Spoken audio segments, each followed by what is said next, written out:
Okay.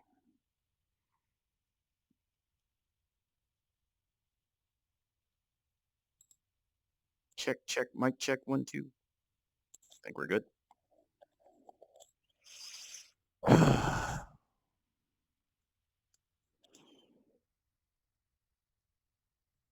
Oh, I need to change that title. Nah, it's fine. Spooky Night is okay. Ugh.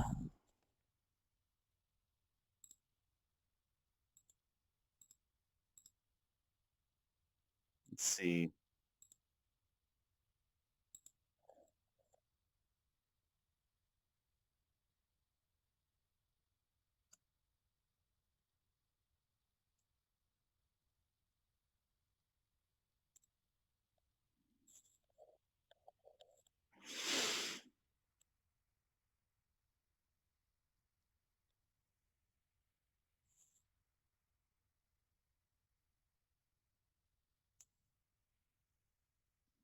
Hello, hello.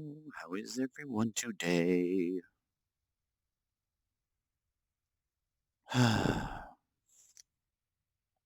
Okay, chat seems to be working. That's perfect. Hello, Yumi. Good to see you. Glad you're here.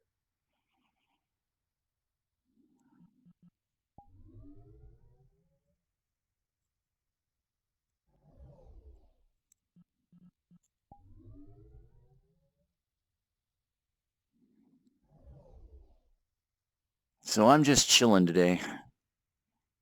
I'm glad that you enjoy my company, Yumi. It really does mean a lot. Don't really have a plan today. I just wanted to be in VRChat, to be honest, since I was already here. You know what? I may delete the VOD later. So what we're gonna do? I'm gonna put up my playlist, and we're not gonna worry about it. Yes, yes, yes, yes, yes, yes. Not that one though. As fun as that is, and we're basically just gonna vibe today. We're just gonna vibe.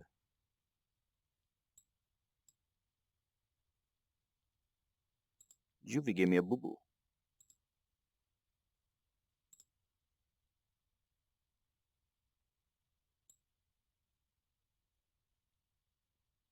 What the hell is that?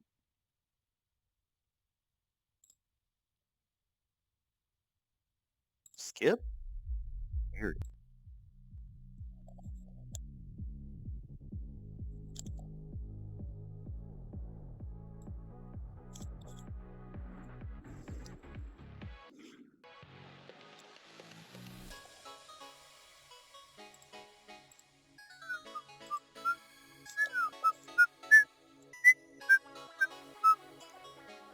So what I'm gonna do, I'm gonna pull this out.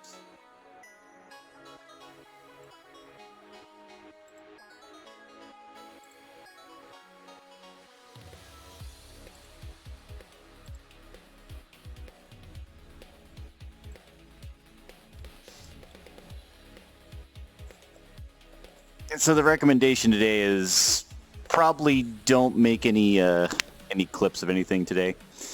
Basically, this is just going to be a discussion chat. I just want to kind of relax and talk about things. So if you're having a good day, bad day, let me know, and I will try to make this work. Actually, what I'm going to do is I'm going to spawn a new window.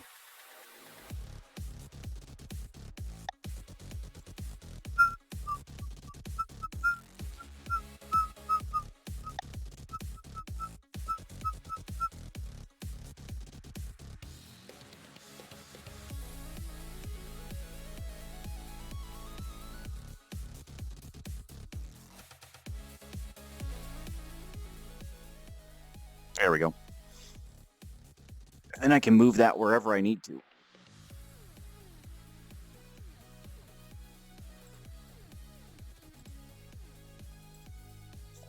Yeah, I like it. This one is indestructible, I think. Let me see. me just double check. Yeah, Aro, AARO, Indestructible. Their jam.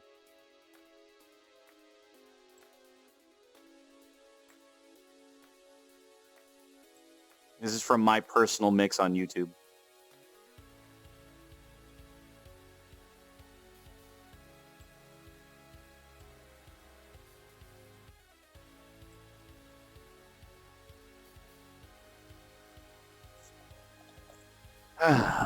But anyway, so if you have questions or anything, feel free to ask. Most of yours is Nightcore. I mean, I get that. Nightcore is not bad. Nightcore is not a bad thing. I'm gonna refresh my page.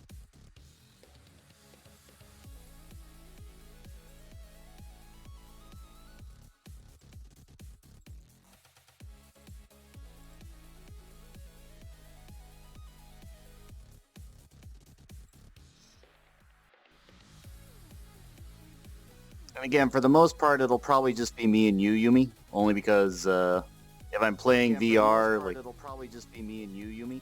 There we go. Just listening to myself back, you know, I got to hear my own voice. But the main reason is that when I play a game, Phasmophobia is a little bit more popular, but that's how it be.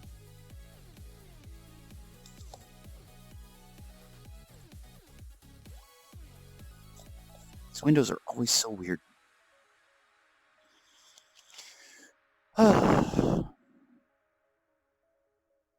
Anyway, thank you for being here. We'll just call this a fireside chat because I do have a fire right there in my home world, as well as a cherry blossom tree, which I really enjoy. Just chilling, just vibing, just doing our thing.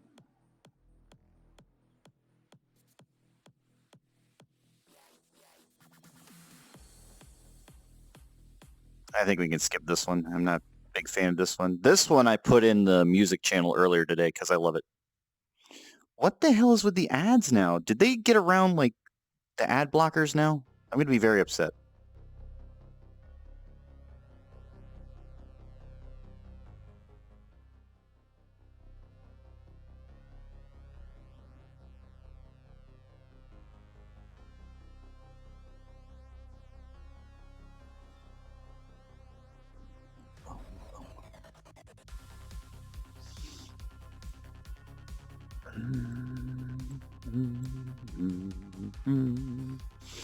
And again, I'm trying to do this all on one monitor so you can tell how that's going to be.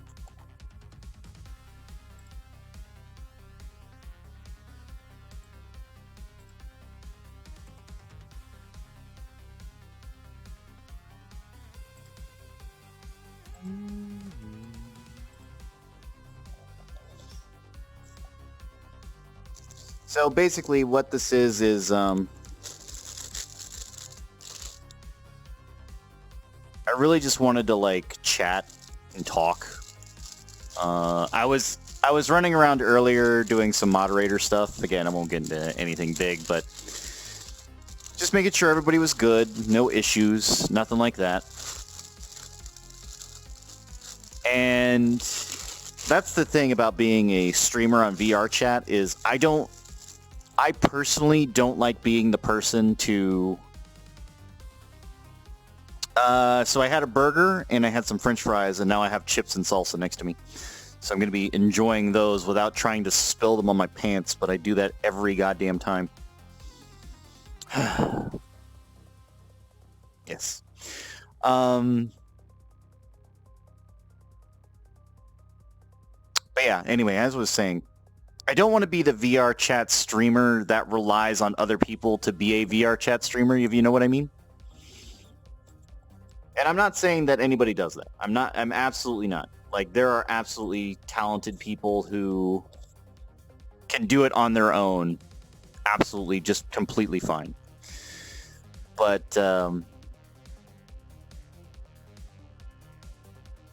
I'm the sort of person that even in a crowd of people, I will get extremely lonely.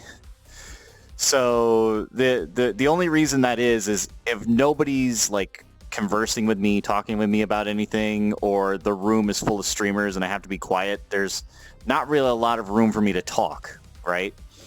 I can try to bring something up, and then if it falls flat, well, it falls flat, and it does more than often than not. But it's one of those situations where I can be completely surrounded by a number of people, a number of very talented individuals, and it's not that I don't have anything to say. It's just how do I bring that up naturally? You know what I mean? I don't have the, what's the word I want to use here? I don't have the bullheadedness to do that. I don't have the bullheadedness to just like jump up in front of somebody and be like, hey, talk to me, you know, anything like that. I don't want to be that person, because I work better behind the scenes, and I'm okay working behind the scenes. I'm okay with that. At the same time, I want, you know, recognition, at least in some regard, like, hey, who's that guy, you know? And if they come over to talk to me, great. Doesn't matter who it is. I'll have a conversation with anybody. But obviously, like, it gets complicated, because every social situation, I am the worst at parties. I am the worst at big social gatherings, because I am the guy that I will sit there and I will be at the event and I'll enjoy the food and everything else, but I'm also that guy that looks terrifying, at least as far as, like, he's not talking to anybody, he's not doing anything, he's just standing there in the corner. And I've lived with that stigma most of my life. IRL, not, and like, again, it's not to say that I'm ugly. It's just that I'm a big guy. Like, I'm tall. I'm rather well built. I look like I could be like a professional athlete, at least, and it's intimidating to people. It's very hard. So yeah, no, Yumi. Like, in your case, absolutely, I get it. What the fuck is with these ads? I am so upset right now. If ad blocker's not working, I'm going to be very mad. That's snail's house. We'll let that go. But no, like, that's the thing. I love a hug. I love, like, a little bit of attention or affection. Like, how do I want to describe this? I'm an affection whore. Like, let's be honest. Like, if you want to give me a hug, I will give you the biggest hug on the planet. If you want to give me a head pat, I will absolutely take it. Like, I have no problems with that whatsoever, but... Hi, Kaibug. Thank you for the subscription today. I appreciate it. It's good to see you again.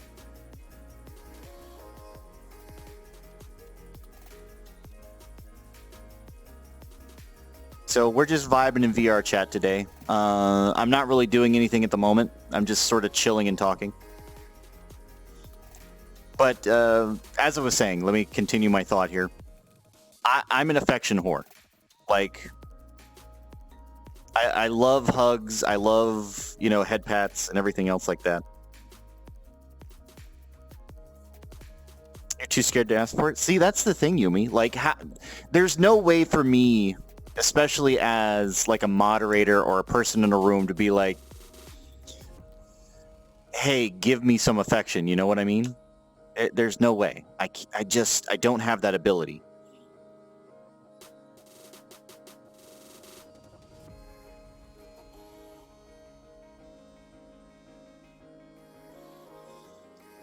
And again, it's just one of those, it's one of those things where it makes me more lonely, because it's like, I want to ask, but how do I ask?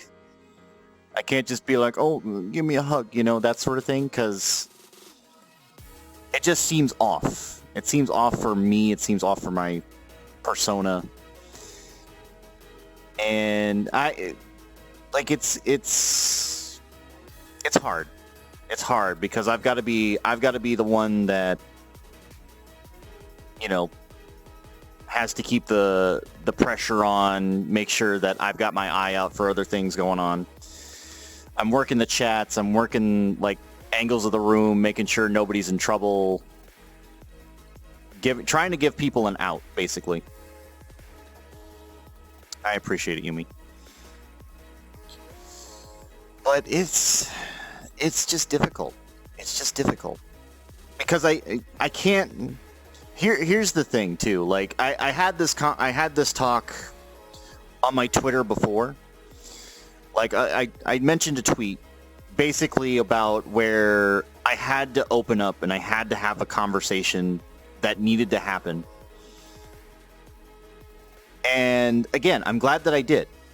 I'm absolutely glad that I did. But it's always at the point where I feel like I'm going insane. And it's never a good thing. It's like in my heart, in my chest, like if I get to that point, I'm hurting. If I get to that point, I'm overthinking everything. If I get to that point, I am, like 5,000 yards past where the goal line should have been. And like yesterday in Phasmophobia, like Phasmophobia is great. Like it's very close knit, very I am so upset with these goddamn ads. I don't know if YouTube just did this, but that's upsetting. Anyway. But with Phasmophobia, like it's a group of 4 people. We're close knit, we're having a good time, we're laughing, we're talking, obviously because the game's going on. And it's just good. It's just good. And I miss that. I miss that connection. I miss that camaraderie. I miss that, that vibe. And not to say that I don't enjoy VRChat, because obviously if I didn't enjoy VRChat, I wouldn't be here. So that's the other thing.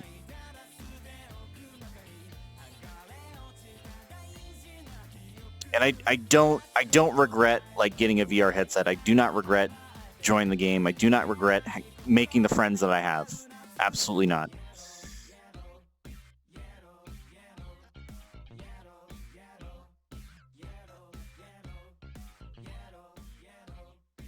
But it's always one of those weird situations where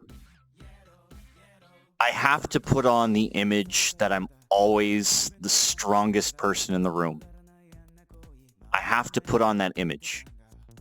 And again, it could be like this is true for anybody. This is true for like if you've seen the scariest dude if you've seen the scariest dude that either you work for or is at school or something like that, never says a thing, never does anything wrong or anything else like that, but they're big and they talk to nobody or anything like that.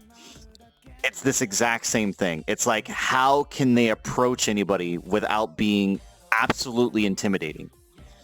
How can they talk to anybody without being seen as a creep? How can they converse with somebody without,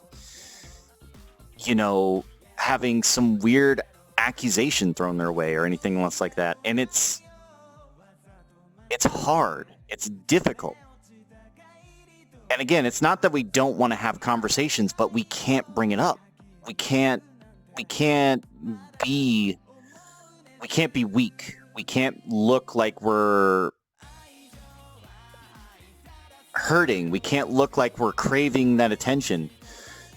And this is true for just men in general. Like,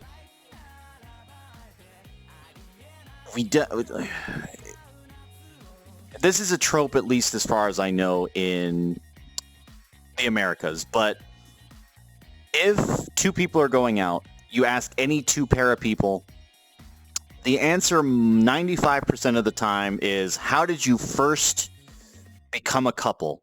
The answer is, the guy asked me out. For the woman. The answer is, the guy asked me out. The answer is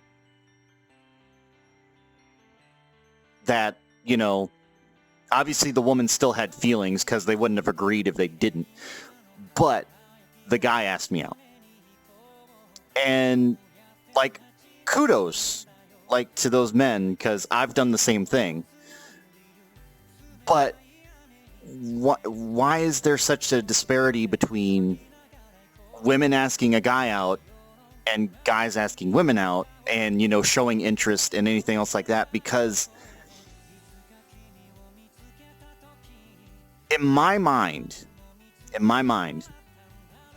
and again, this isn't saying that this is factually true. This is just from my personal experience. But in my mind, I always feel fucking terrible.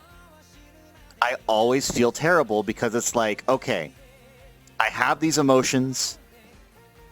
I want to express them, but I'm not really allowed to, because if I do, it's creepy, or it's, you know, it's seen as weak. It's seen as, how dare you have feelings? How dare you have emotions? And again, with the way I grew up, and again, I'm not gonna say anything bad about my family or anything else like that, but basically, the rule in my household was man up, which is basically rub dirt in the wound, keep going, you know, be tougher, be stronger, don't cry, men don't cry. And unfortunately, that's hurt me emotionally more than you could possibly know. Like, that's hurt me in such a bad way that I've basically become almost robotic. Like, there are literally times where I should be able to cry and I can't. I literally can't do it. I don't have the ability to do it. There are times when I should be laughing genuinely, but I'm always scared that it's going to be seen as an emotion that I shouldn't be showing.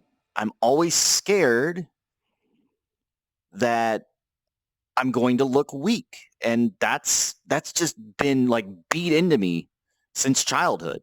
It's just been beat the shit into me. And again, I've done military training. I'm very well built. I'm very well educated. I'm very, you know, proper and polite in most instances. Like, I'm an adult now, so I don't really, like, I've sort of loosened up a bit, but I still have like these emotional triggers where I cannot express myself in the way I want to. We're turning this up because I love this song.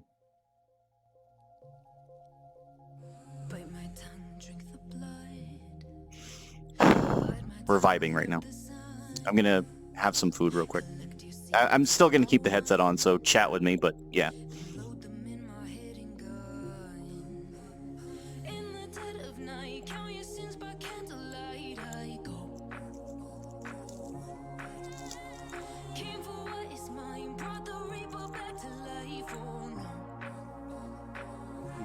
So...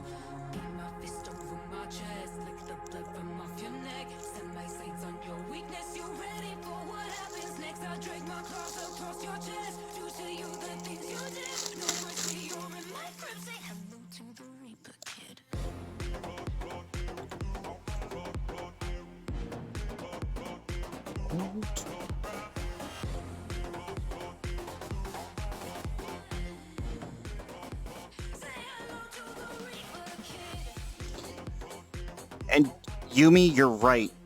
You're absolutely right. And that's the thing. I've been trying to work on it. Let me pause this. Let me pause this for just a moment. You're absolutely right. You're absolutely right. I should be able to just share those emotions. I should be able to be open with people. I should be able to just vent to my friends and everything else like that.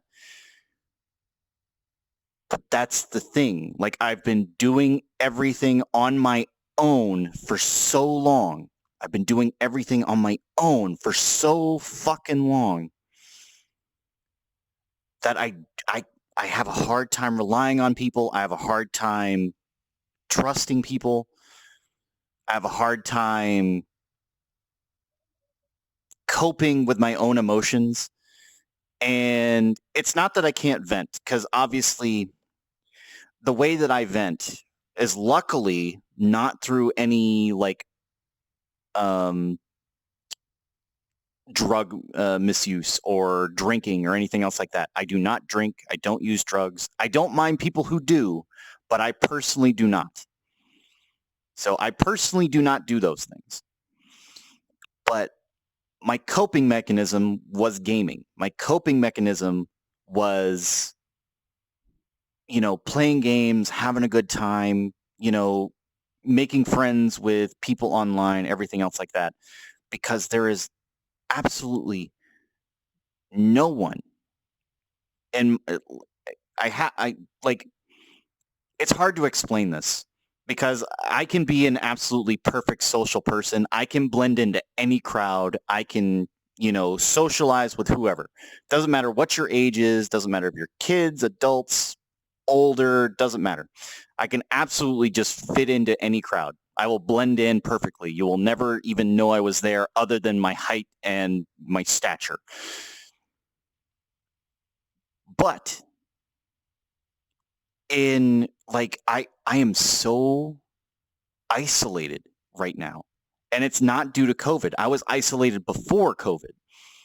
I am so isolated right now to where I my best friend, like in my general area, is my boss.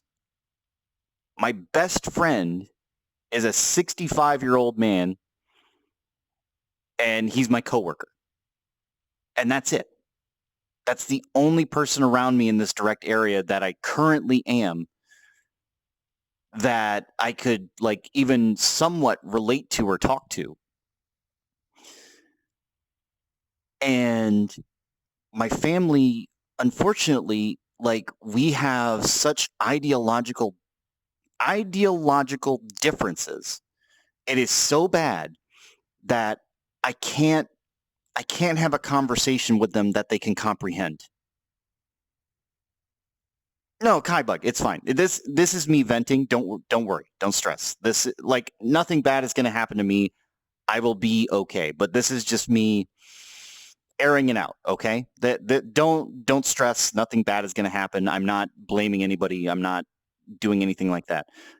I'm just talking about myself for right now.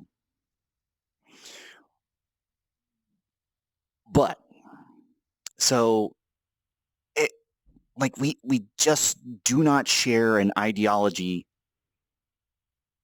together.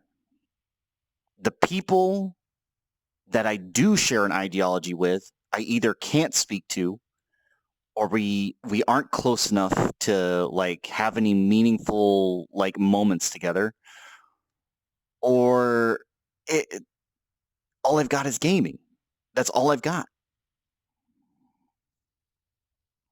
And again, like it's just like right now, Yumi. So Yumi, obviously I'm having this conversation with you, the chat, Kaibug, everybody else.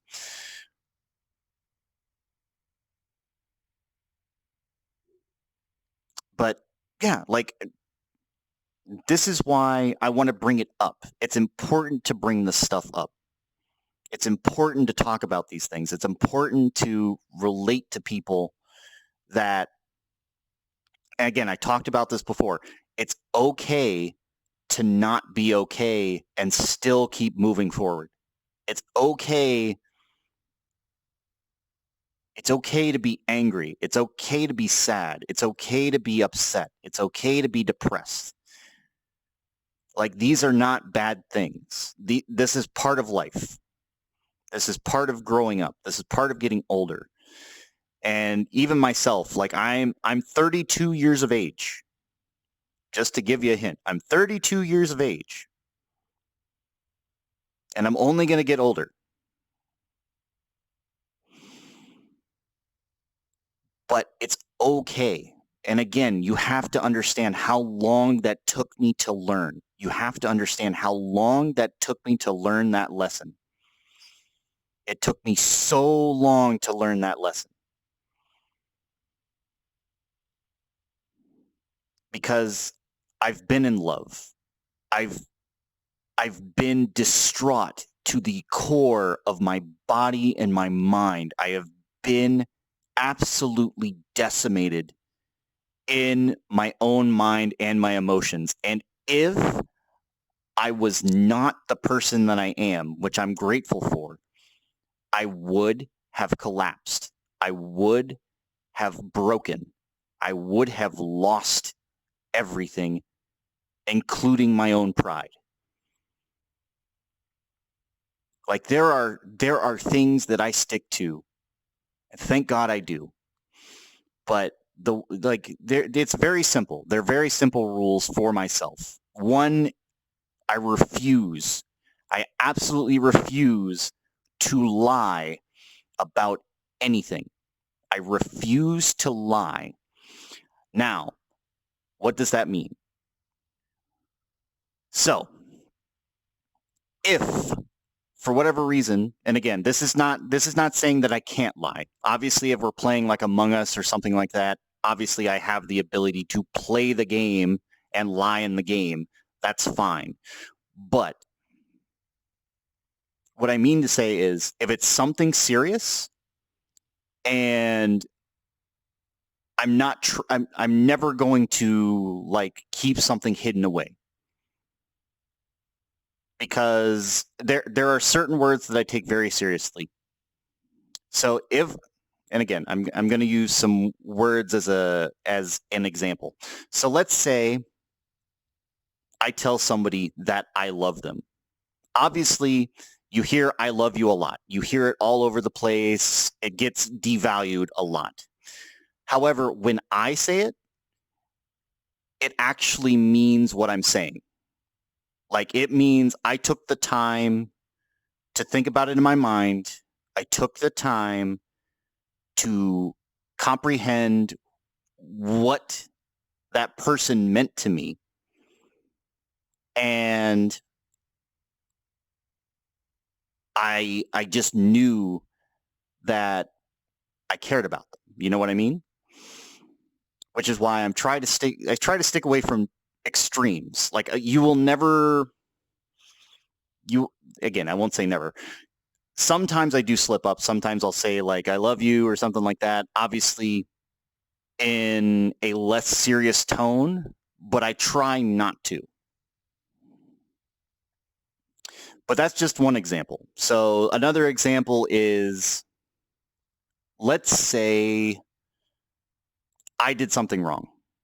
Let's say I stole something from a store or something like that.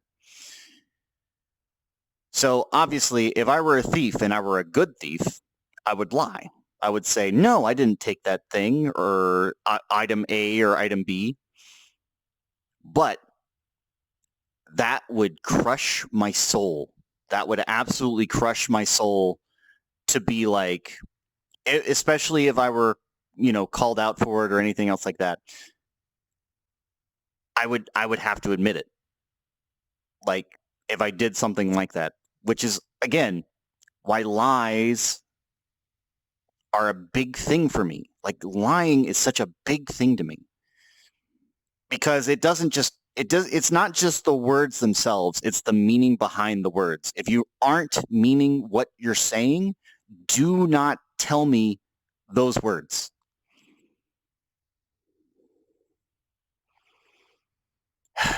If you're trying to keep a secret, it's fine. Just tell me, listen, I can't talk to you about this.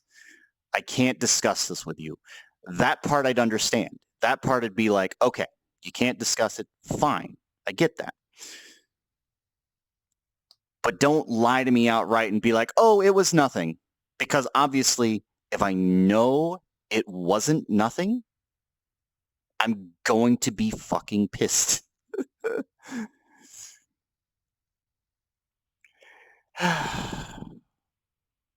But yeah. Again, this is just me spouting and yelling at the world and all that sort of nonsense. I'm also trying not to think about other things going on right now. Again, hopefully everything goes well and I don't have to worry about it, but I just can't focus on it right now. So anyway, any questions, any thoughts on the matter? Like, I could keep talking, but I'm just going to be rambling, so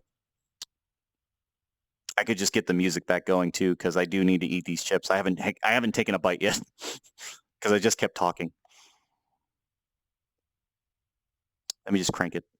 Let me just get this going.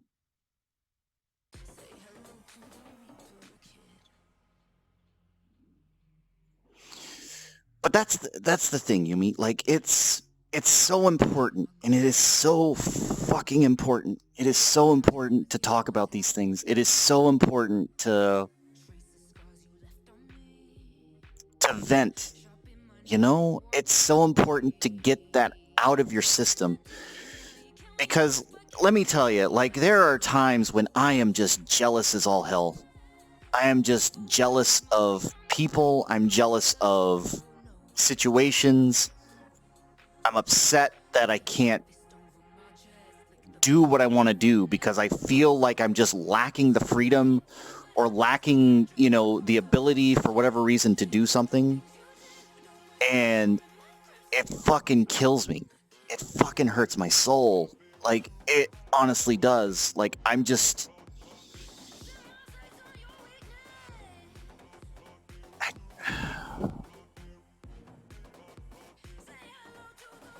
And I don't want to be jealous. That's the thing.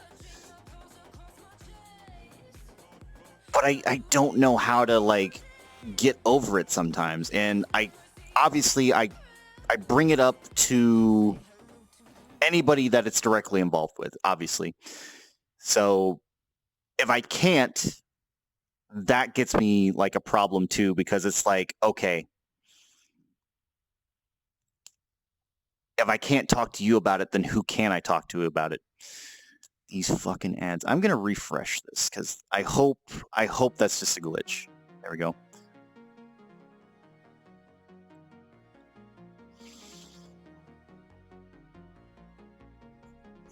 And again, like I've talked to therapists, I've talked to coaches and everything else like that, but that's the thing. And again, this is not me gloating. This is absolutely not me gloating.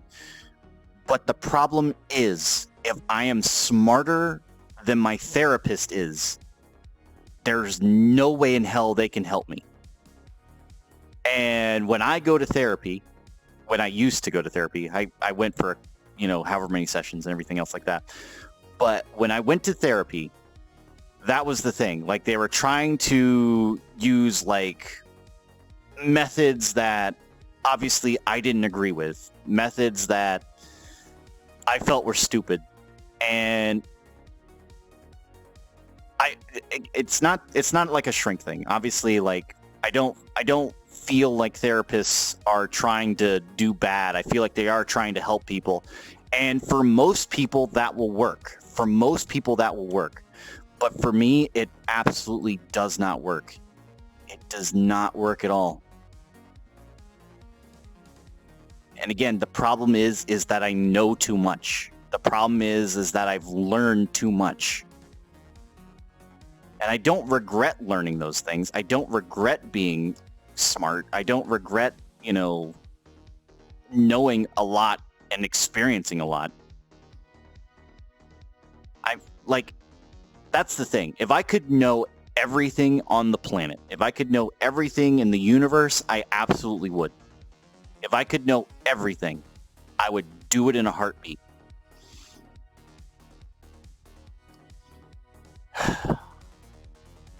Because I don't like not knowing. I don't like not being aware. I don't like being blindsided. I don't like things that are out of my control and I have no way to, like, help or be of assistance, because that kills me. That fucking kills me. Like, being useless in a dire situation, like, feels so goddamn terrible. It feels so goddamn terrible. And again, I'm gonna delete the VOD later, so this is fine. But basically, I'm gonna talk about a story from 2012, 2011. So 2012. It was the summer of 2012. And at the time, I had the love of my life. I had my son who had just been born in 2011. That was November. And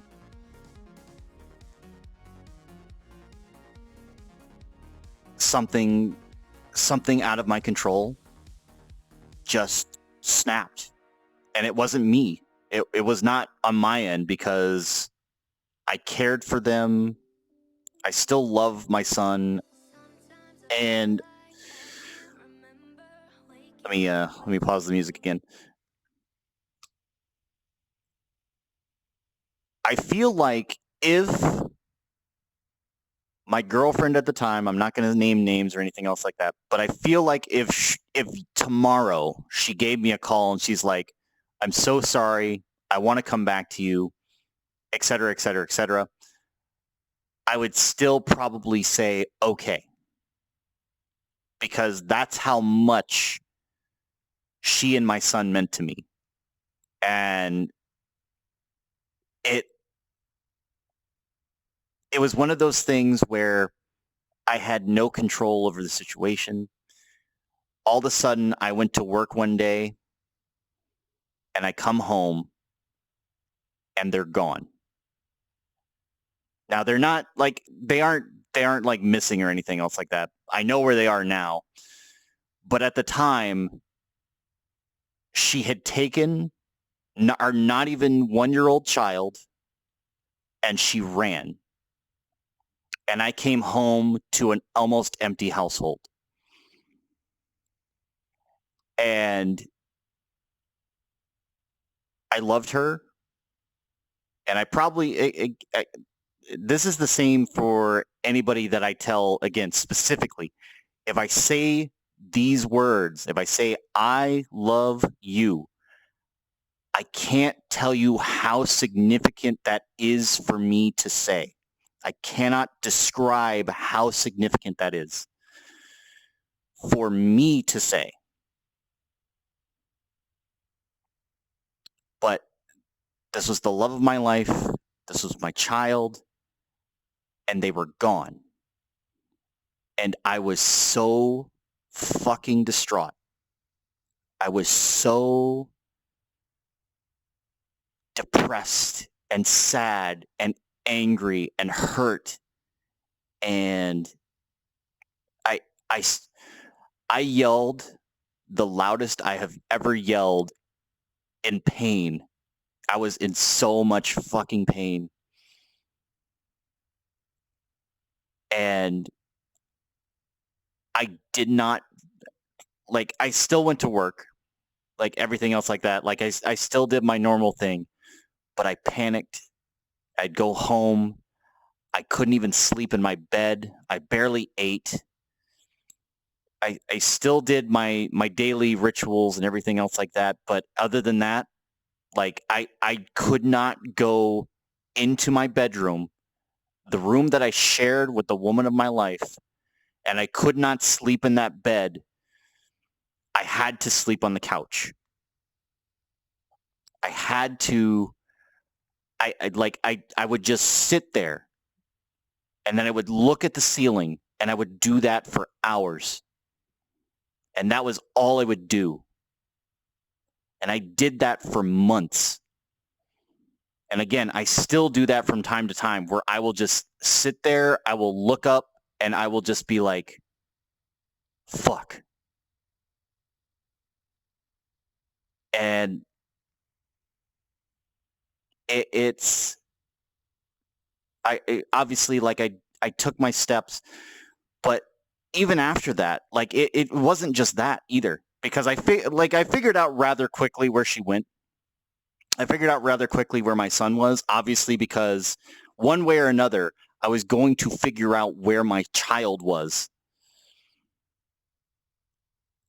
But there was a letter, and again, I took the letter to mean what the letter was meant to say. And again, she said she was unhappy. Fine. She said she wasn't happy with the way I was doing things. Fine. I was willing to discuss them. I was willing to talk about them, but every time I'd call, we would never have a conversation. Every time I'd bring it up, she wouldn't want to talk about it. So I was like, okay, all right. I'm going to give you your time. I'm going to give you your space. I'm going to let you do your thing. You let me know when you're ready. 6 months pass. And again, this is over the holiday season. Like this is like past October, November, December. We get into March. And then I get a summons for child custody. Now, I was already drained at that point. I was already down in the dumps. And to make things worse, my position at my job at the time had let me go. And again, like this, like you would think I was lying. You would absolutely think I was lying about this, but I was lying on the ground. I was in pain, and then I got kicked in the gut. And it was like I was being beaten with a bat because now I had a summons to a court battle with the woman that I love for the custody of my own child. For the custody of my own child. And I was so fucking, like, I was pissed. I was sad. And again, I was heartbroken. I was fucking heartbroken. Because how do you get to that step? I was trying to do everything I could. I was trying to give her space. I was trying not to do anything to upset anybody. And I felt fully and completely betrayed. I felt fully and completely betrayed. And I don't know how to describe that to you, but that is the worst fucking thing you can do to somebody. How little can you value somebody that not only do you abandon them, not only do you leave them behind, not only do you take away something that you've built and created together and their child because, whatever reason. And I still don't know to this day. I still have no idea to this day. I wanted to have that conversation. She still will not talk to me about it. I have no fucking idea. And then, not only that, but to take it a step further and be like, okay, now I'm going to make this to where we have to have a court battle. And now we're going to spend thousands of dollars. And now we're going to dispute custody and everything else. With the woman that I love, with the woman that I wanted to spend the rest of my life with the woman that I was going to grow old with, and that I could see like a full, complete life and a happy life. And of course, there were going to be rough patches from time to time, because what relationship doesn't have a rough patch every now and again? But I'm completely loyal. I'm not slacking. I'm working. Like, I'm still working now, but I was working then. I was paying the rent. I was buying the groceries. I was getting everything done, and it just killed me. Hi, Squid Defender. But yeah, so again, we're talking about 8-9 years ago now. So how many years do you think it took me to recover? Because honestly, I could still say to this point, No worries, Squid Defender. I appreciate it, man. I appreciate that you stopped by. It's okay. But it took me so long. It took me so long to understand that it wasn't my fault, that I was not the one to blame here, that I was. That's fine, yeah. It's a long one, but yeah, I don't mind retelling the story. Like, I'm comfortable with it now. I didn't used to be, but I am now. Um, but that was it. I was just going on autopilot for the longest time. I was just going on autopilot. And it was basically, hey, Koshiro, hey, good to see you. Again, I wish I was talking about a happier subject. But that's the thing. It took me so long to recover. It took me years. It took me years. And I felt bad about everything. I felt like I dumped something wrong. I felt like I had been the reason. Exactly, Flawed. Exactly. And it did take me years. It's like it still affects me now. It still affects me now. I have such severe trust issues. You have no idea. Every time I get left behind, every time I'm not like brought into a conversation, every time I feel like somebody's keeping a secret from me or something like that, I feel those same emotions, and they're just as powerful as the first time it happened to me. Because I'm like, I know that's not the case, but I feel like I'm going to be destroyed at any point. Like, just my heart's going to be crushed. Just somebody's going to take advantage of me. Somebody's going to do something horrible to me. And I don't want to have that emotion. I don't want to have anything like that, which is why the jealous part comes out, because sometimes I'm not invited to things, and that's fine. Like, don't get me wrong. I don't have to be invited to everything. Sometimes I'm not invited. Sometimes I'm not brought in. Sometimes something happens and I don't know about it. Again, all completely fine. But I still have that emotion like, fuck, am I missing something? Did something happen that's going to destroy my relationships with people? Did something occur that I need to know about? But that's it, again, it's an abandonment issue, it's a trust issue, it's all of these things combined, again, with my own mentality. But yeah. And again, like there have been other things, but that's the big one. That's the big one of my life. And again, there was the stuff last week again, because I did fall in love again, and I've fallen in love a couple of times.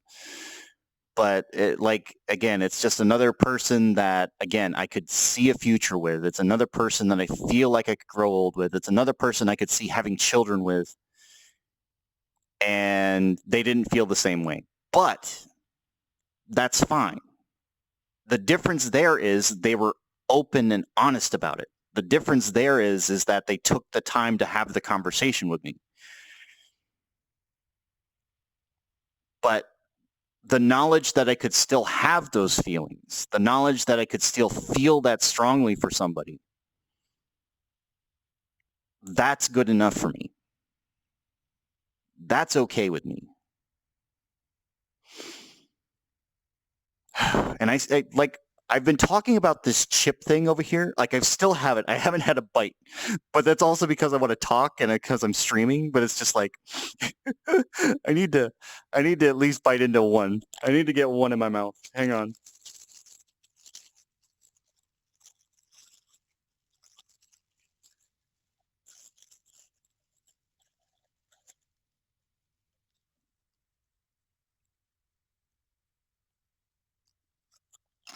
Oh, okay.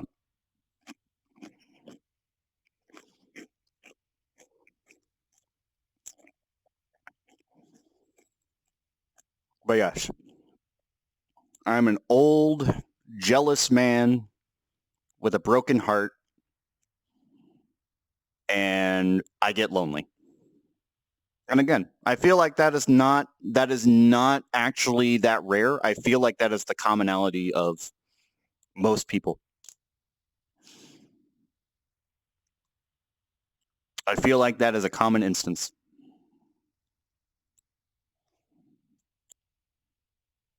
And again, like I'm here in my own world, in my own private world. Obviously, I'm on green status, but that's not to say that I always want to be around people either. Like right now, like I'm okay being a mum of myself because it's easier to talk if I trick myself into believing that I'm just talking to myself. Obviously, I'm not.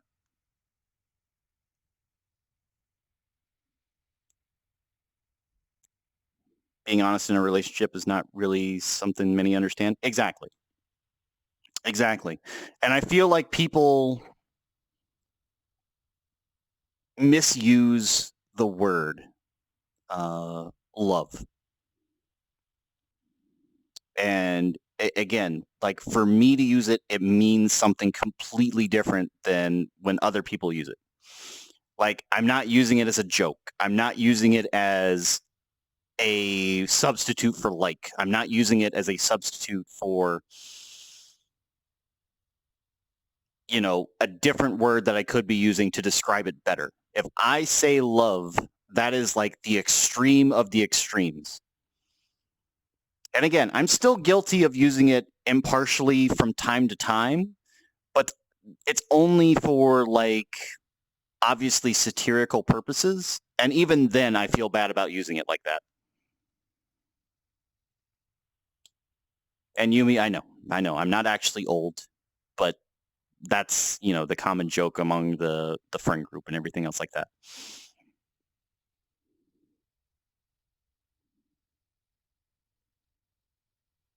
No, that's fine, Yumi. No, like that's absolutely okay.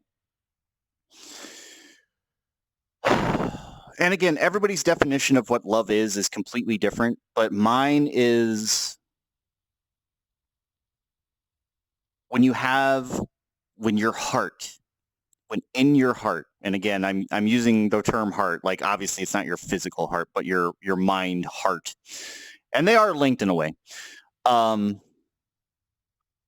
when you feel the desire to be with somebody and that you can relax with them and that you can have an open conversation and that you feel a longing for them if they go away or they say goodbye or they say goodnight or anything else like that.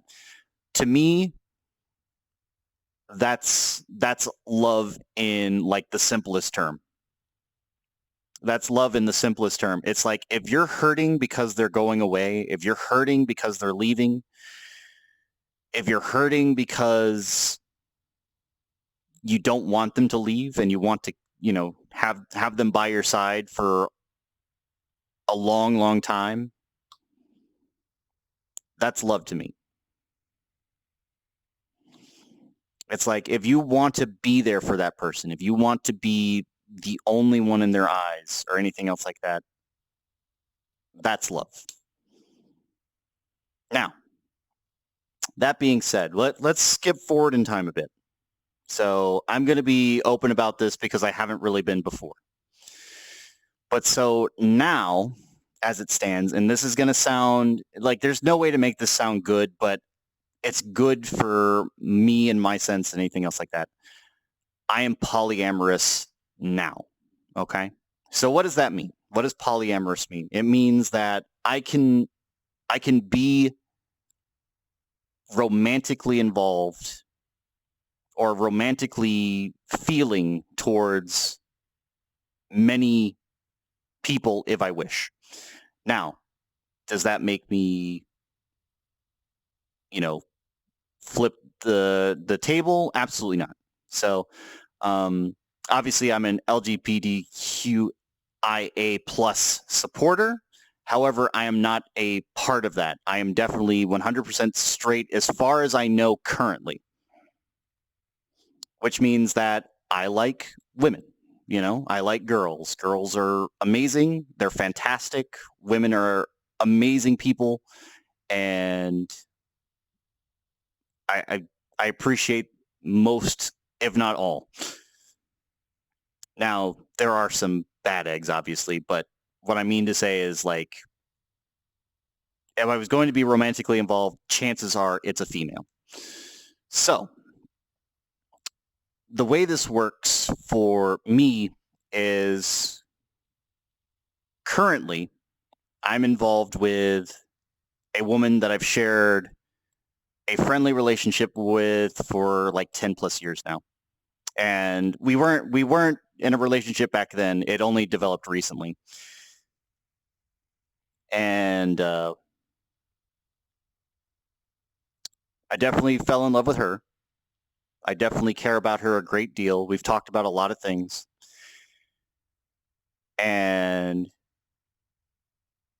like I don't I'm not sure how to describe this to you, but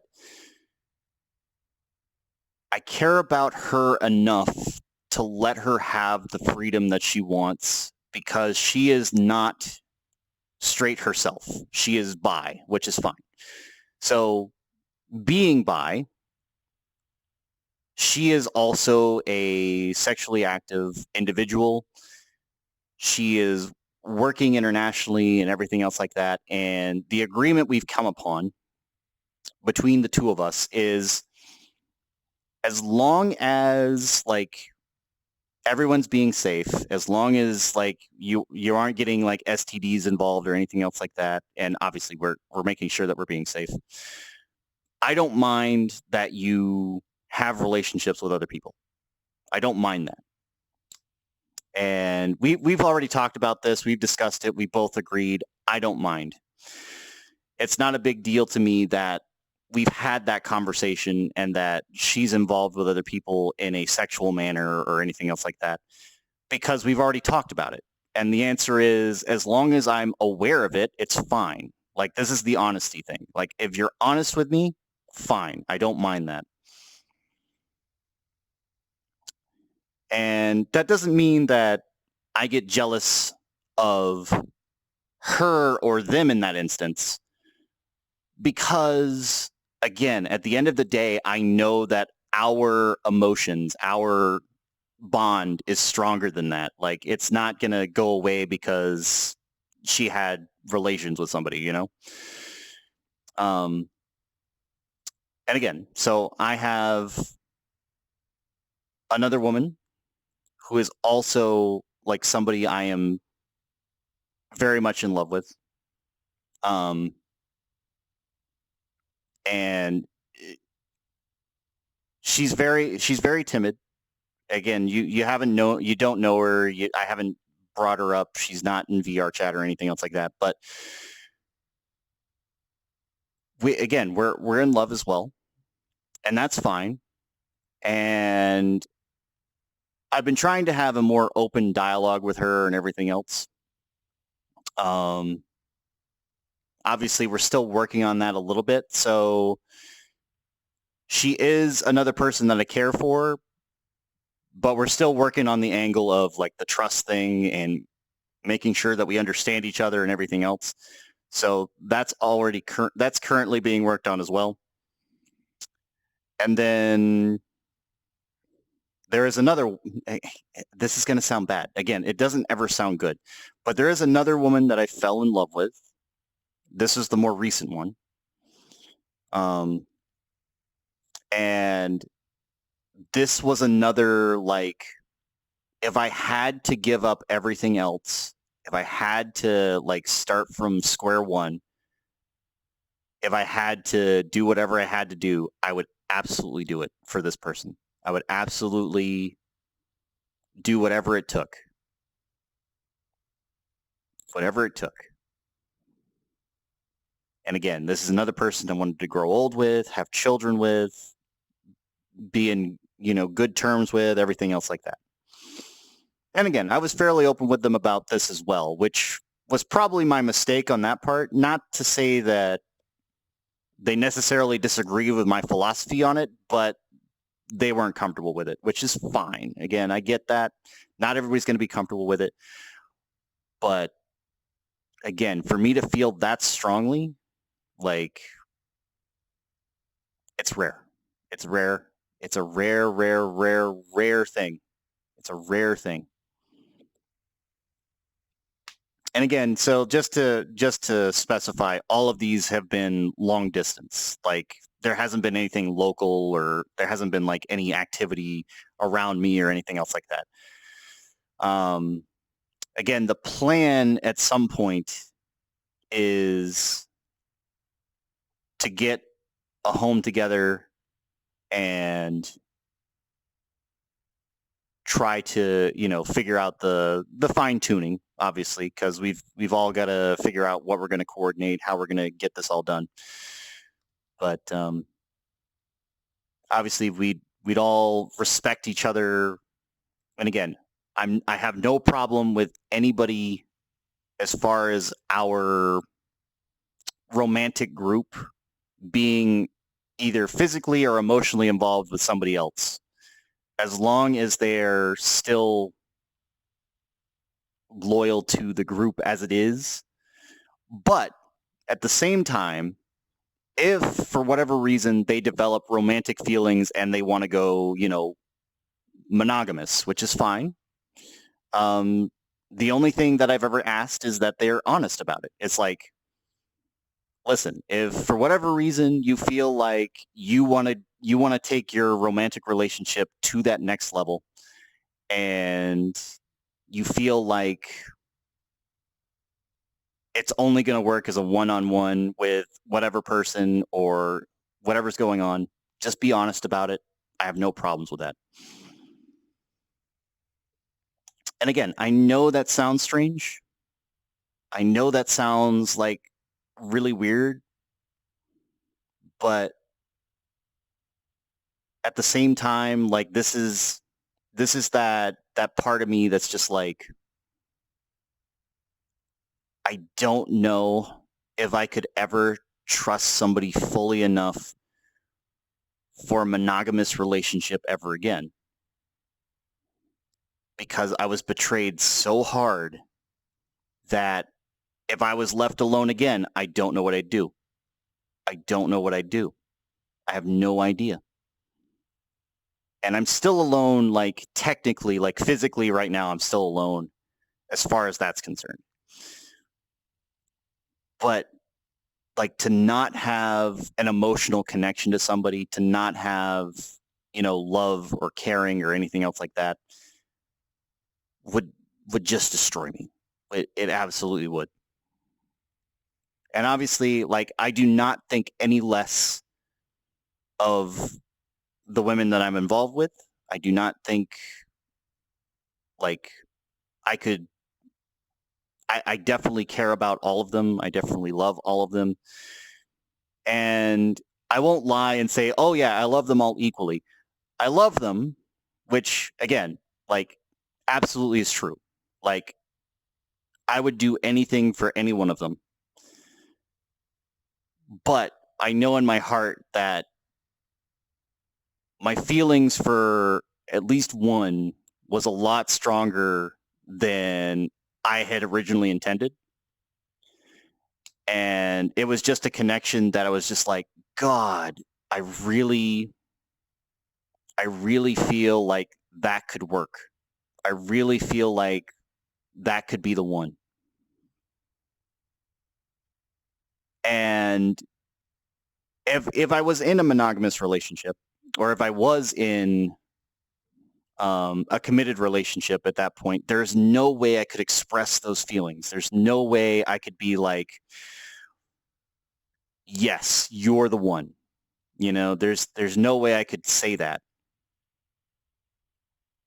because obviously I'd be committed to the woman that I was involved with initially.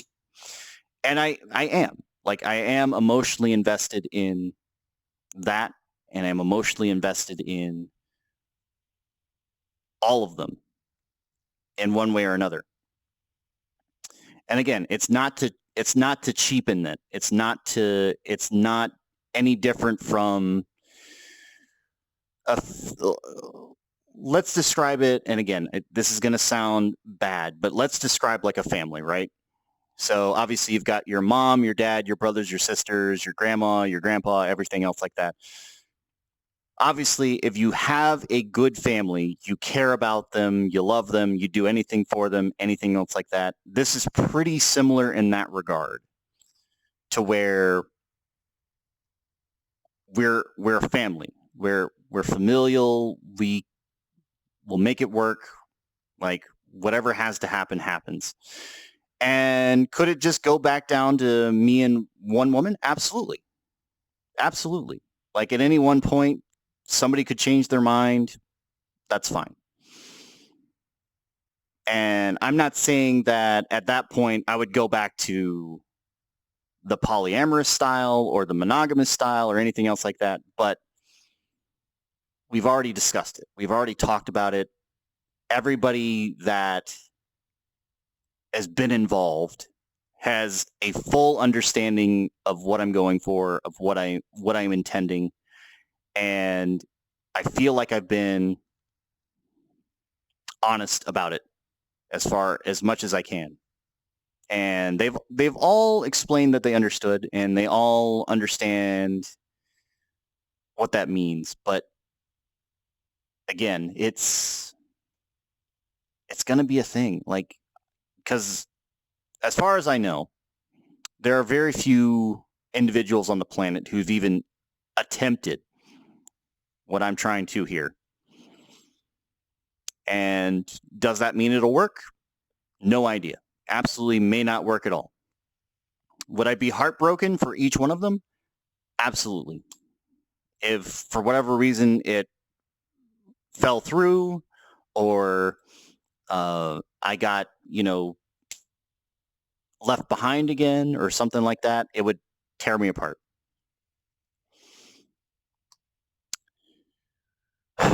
But this has been something I've developed and I've built again from the ground up for a couple of years now. It's been at least 2 years that I've been working on this. And yeah, like I love them all, and I appreciate them all, and I understand all of their needs, and I understand what they're trying to accomplish, and I'm going to try and help them build their futures. And of course, we all love each other, or at least as far as they've told me, they love me as well. So, that's a good start. But yeah, like it doesn't hurt any less when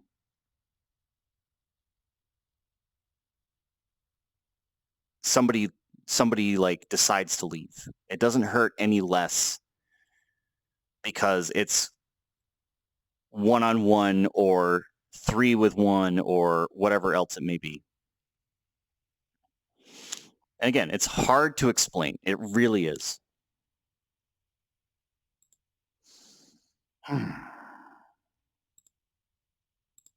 And some of you are like, what the fuck is this guy talking about? No, but like these are just things I needed to vent. These are things that I have to make sure people understand. Because otherwise it makes me sound pretentious. Otherwise it makes me sound like, well, why aren't you happy all the time? You've got, however many women. And that's not how this works. That's not how this works. Like, I could be a millionaire and I could live on my own, be in a mansion, have 1,000 cars and all the beautiful ladies in the world, and I'd still be upset. I'd still be sad. I'd still be depressed. I'd still be, all of these things. I'd still have these emotions. But it's important that I bring them up because people don't understand, or at least a few people don't understand, that bringing them up is more normal than not. It is the normal thing. And again, social media will give you the wrong impression. Social media will tell you that most people are happy. Social media will tell you that, hey, look at this amazing thing I did today. Social media will be like, because you never see the bad things. You never see the bad stuff. It's the same thing with streaming. It's the same thing with VRChat. It's the same thing with whatever. Because I love gaming. I love streaming. I love playing games and everything else. But it's not always happy moments. It's not always happy stuff.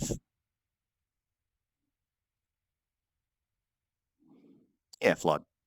So again, if I've gotten, anybody's attention, absolutely, like, I appreciate it.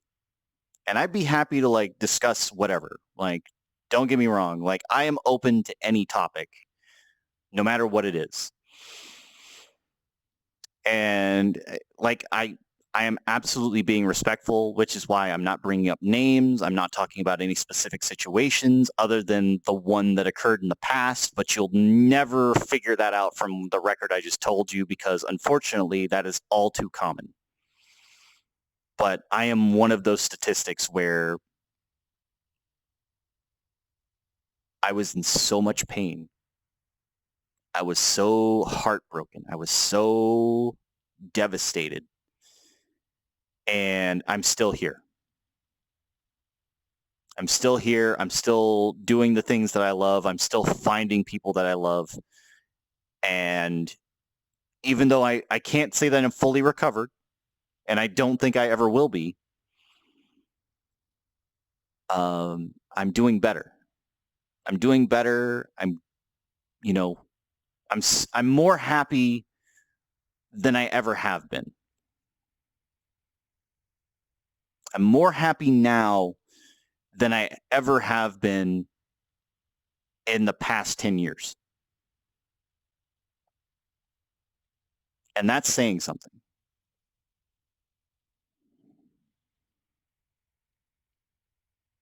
Which is why, again, like I talked about this before, and I think I deleted the VOD then, but I did a Phasmophobia stream, and I did upload that video, but I talked about it like being rejected still fucking hurts. Being heartbroken still hurts.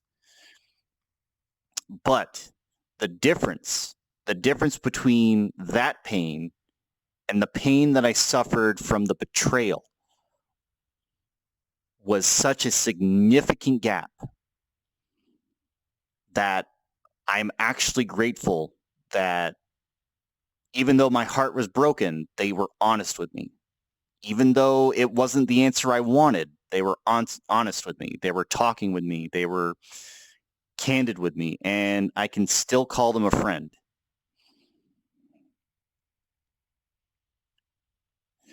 Now, does that mean that my emotions are going to go away?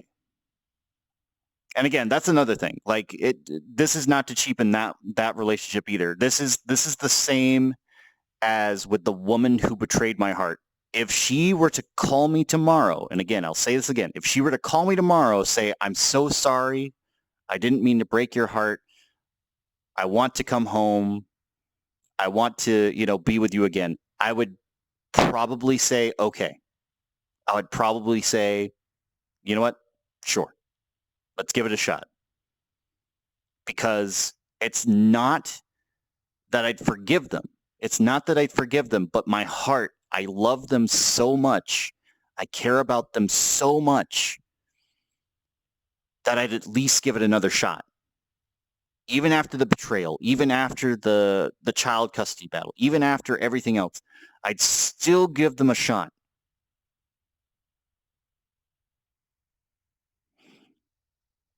And it's the same thing with the latest, like with the latest, one that I fell for. And again, I don't mean it to say like the one that I fell for, like they're numbered or anything, but I don't want to give away names. So if tomorrow she said, you know what, I changed my mind, I would probably say yes. Because again, like I feel that strongly. I feel that strongly. I feel that confident that I would do my damnedest. I would do my best. I would do what I could. And I would make it work. And that's all I can really promise. And that's all I can really do.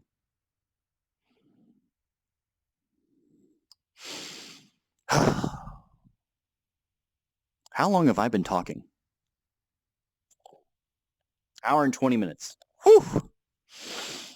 God, I went on a furious just rant there. But I feel a little bit better. I feel a little bit looser.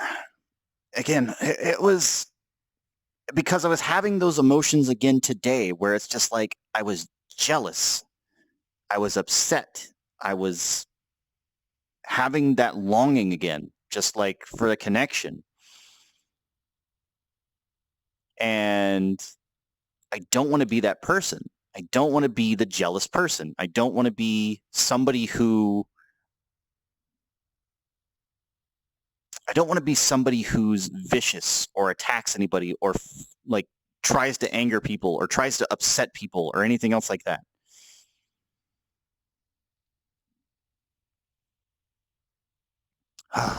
Anyway, let me get this. Let me skip the song here real quick. There we go. This will go for a minute. But so any other topics for tonight? Anybody else feeling some anxiety they need to get off their shoulders? Because, whew, man, eat a nacho.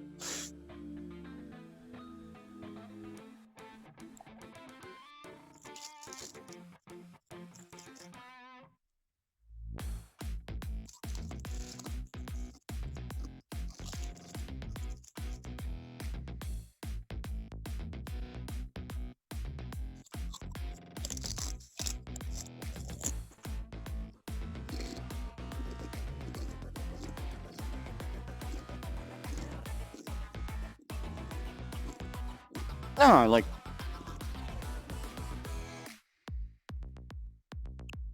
I'm trying to get my jams in, and you're just like making this difficult for me. Again, I've gotten this story off my chest before. I've talked about this a number of times. It's just mostly been in private. And again, like I said, I'm probably going to delete the VOD later because I'm playing music. I'm being emotional. It's just how that is. But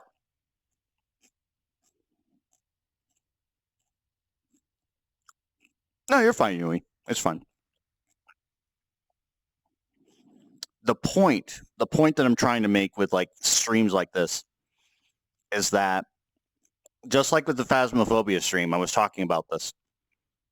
It's okay to not be okay and still go on with your life. It's okay to be upset. It's okay to be heartbroken. It's okay to be depressed. It's okay to be like angry. It's okay. Like, I don't think enough streamers do that. I don't think they're honest enough. Because let me tell you why. I've been streaming for at least 5 years now. It's probably on 6 now. I've been making YouTube videos and everything else for that long. I've got over 1,000.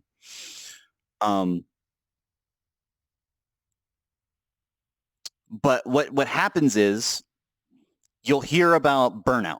You'll hear about people, they keep going, they keep creating, they keep doing their thing, and they don't vent. They don't air out their grievances. They don't talk about like things that get on their nerves. They don't talk about their emotions or their relationships or how they're feeling. And it builds up and it builds up, and then they go into a state where, yeah, I need to take a 3-month break. Yeah, I need to take a full year break. Yeah, I need to stop creating stuff for a while. And I don't want to be that. I'm not saying that they're at fault for doing that. Absolutely not. Absolutely. If you need a break, take a break. If you need a break from whatever you're doing, take a break. However, what I'm trying to do is I'm trying to be honest with my streams, with my creations, with my videos. And I'm trying to make sure that you as a viewer and myself as a streamer understand that we are all people. Like, again, you could have been anywhere tonight. You could have been on any stream tonight and you chose this stream. And I'm grateful to you and I'm thankful for you. And I appreciate you because you could have been anywhere. You could have been on any page, anywhere. You could have been doing something else with your time, but you're here. But the thing to understand is that we're still people. We're all people. We aren't just numbers. We aren't just our gamer tags. We aren't just gamers. We aren't just personalities. We're people. And I think people forget that. I think there are certain individuals that will forget that. I think there are certain people out there that are just like, oh, well, you're popular, just depending on whoever it is. Like, let's say it's, whatever popular streamer at the time. It's like, you're popular. What do you have to be sad about? Everything's going well for you, blah, blah, blah, blah, blah, blah, blah, blah, blah. And it's just like, that doesn't make them less as a person. That doesn't make them less of an individual than you or anybody else. And I'm not saying that I'm popular because I am definitely a small-time streamer. I have been for a long time. I've mostly just been talking to myself for the last 5 years. And that's okay. And that's fine. Like, there are videos you can go back to where I am literally venting the entire video. I won't name names, but you can find them.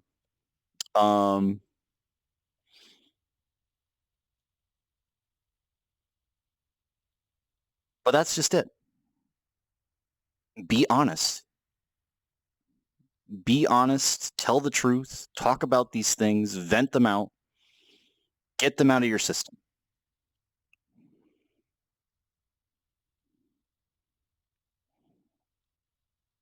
Because if you don't, like, you're gonna collapse. You're gonna explode. You're gonna break down.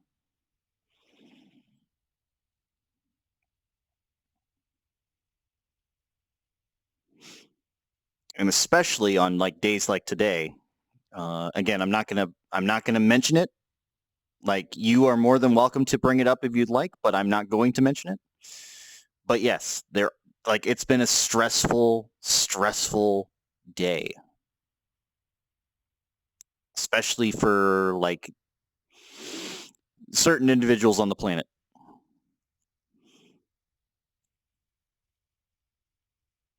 And again, it's okay. It's okay to be scared. It's okay to be in love. It's okay to be angry. It's okay to be jealous. It's okay to discuss these emotions. And the reason that I say this isn't just for you. It's also for me. It's also because I need to re-energize myself to be like, you know what? Yeah. No, I'm absolutely right. And again, it sounds like I'm tooting my own horn, but it's just to reinforce that it's okay to be emotional. It's okay to have emotions. It's okay to do these things. And you'd think, like, again, from the stories I just described to you, you'd think I'd be able to cry. And I did cry at the time. You have no idea how much I cried, like, during those moments. But it got to the point where crying wasn't doing anything for me, where crying, it helped soothe the pain initially, but after a while, it got tiring. And so it's not like my tear ducts still work. Obviously, every time I yawn, I still have tears in my eyes. But like I have a hard time, like even now, if there's an emotional something going on, like I can't, I don't have the ability. I don't have the ability to like just cry on command.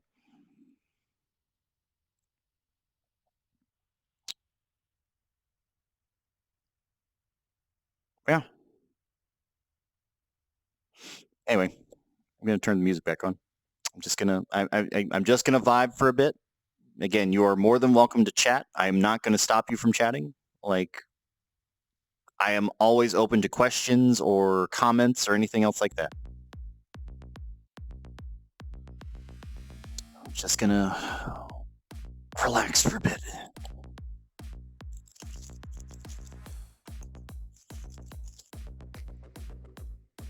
Also, these chips are really good for the 2 that I've had so far. I'm just gonna say that.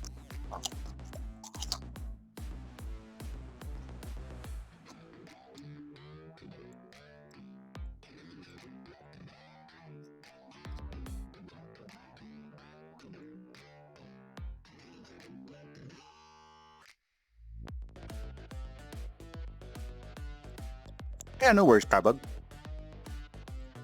Again, did I intend for this stream to go this way today? Absolutely not. Like, I was going to stream today no matter what. I just wasn't sure what I was going to do. But then my emotions like triggered. My emotions triggered. And I got upset. I got jealous. I got depressed. I was like, you know what? That's a good enough reason for me to talk about it. And again, it lets me chill. It lets me vibe. And again, I'm just sitting in my home world, just relaxing. Like, there's a cherry blossom tree, and I'm like, you know what? That's a beautiful cherry blossom tree.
Need to get another drink when I'm done here.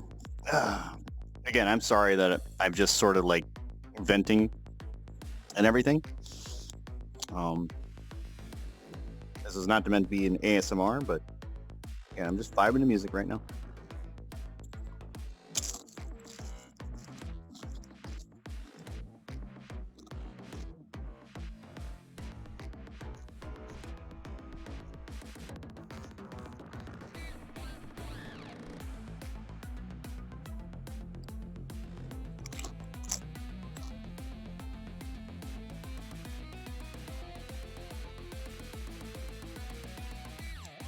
I appreciate that, Yumi. I do. I really do.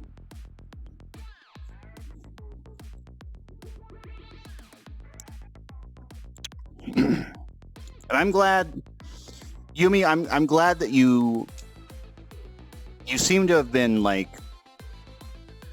I don't know how to describe the word. It's not enamored, but you seem to have like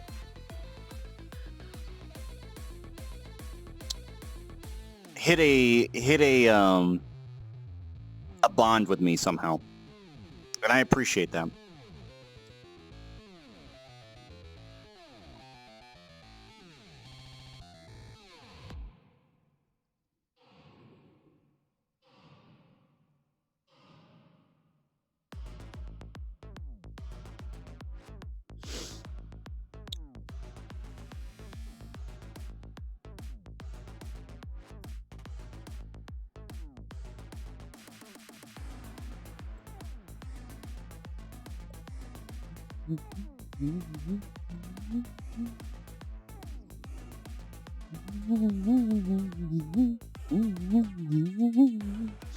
So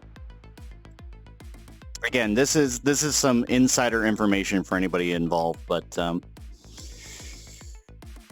from time to time, I will share music in either Leaf's Discord, my Discord, or on my Twitter.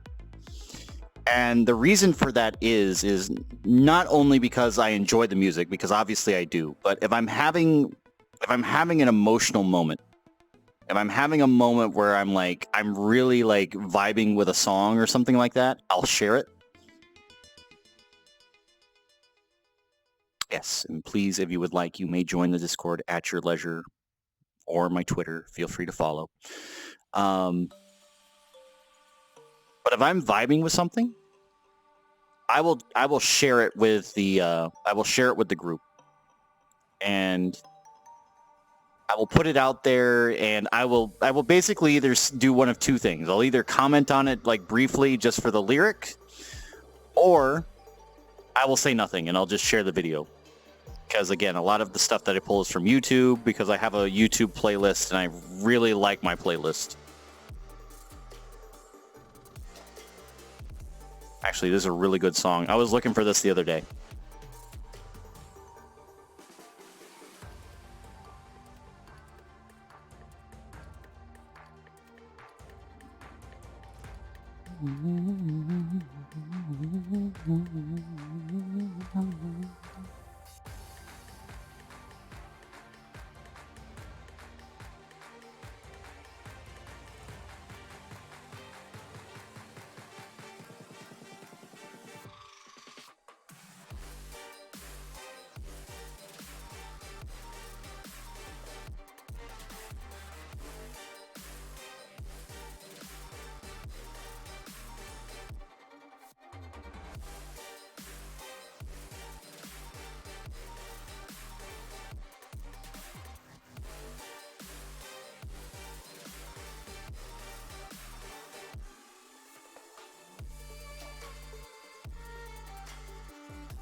That violin right there is so good.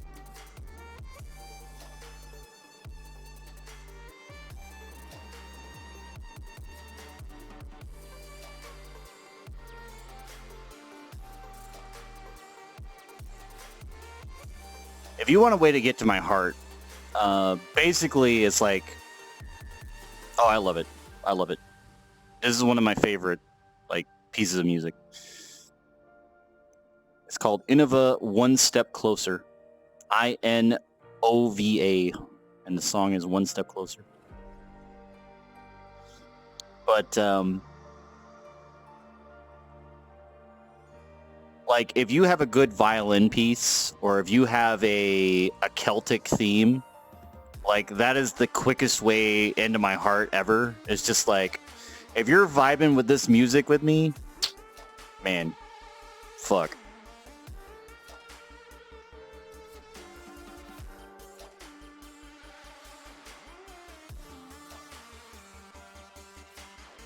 Because I love my electronic stuff, but like a good violin, that'll get me, or a good piano, that'll get me.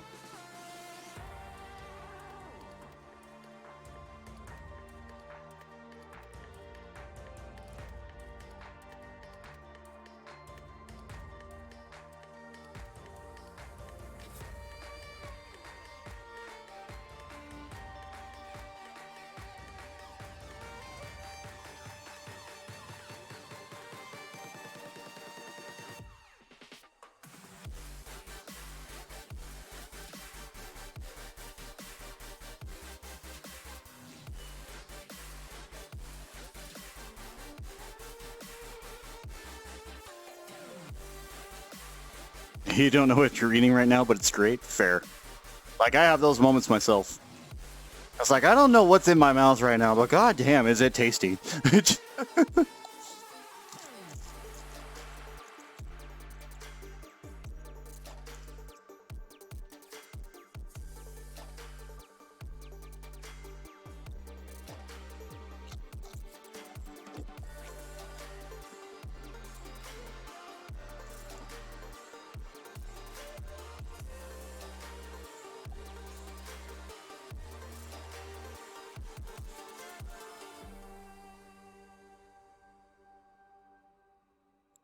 Oh.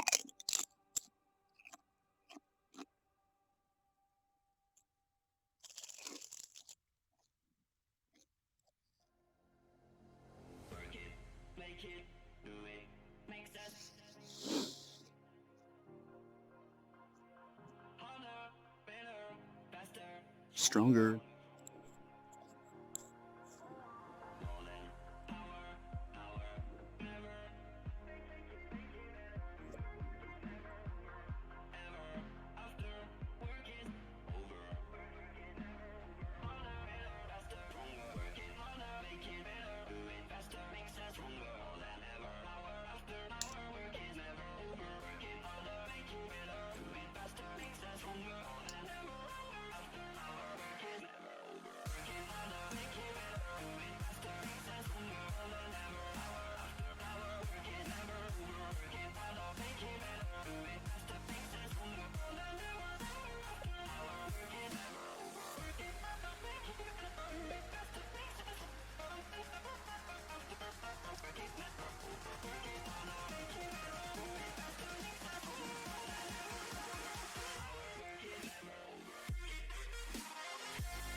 Can you tell I like my own music?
Yeah, no worries, Carbug. Like, I'm glad that you're enjoying Phasmophobia. Like, I'm glad that you're having a good time. Hopefully, I'm not like distracting you in the game, but the sound though, because obviously there are some subtle things you may need to hear.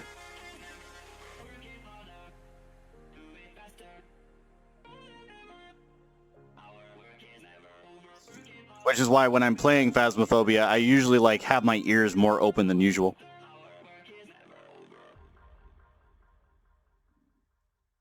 Funny is I know where that video is from. Weird. Crystal Cave, huh? What's next? Hang on.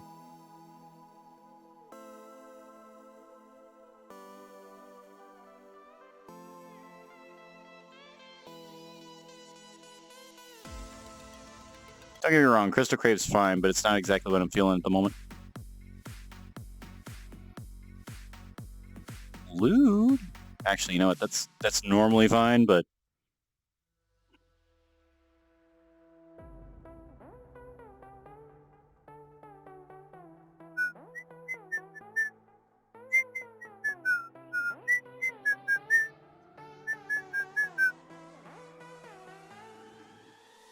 what's wrong, Flawed? Are you talking about where Kaibug died, or what?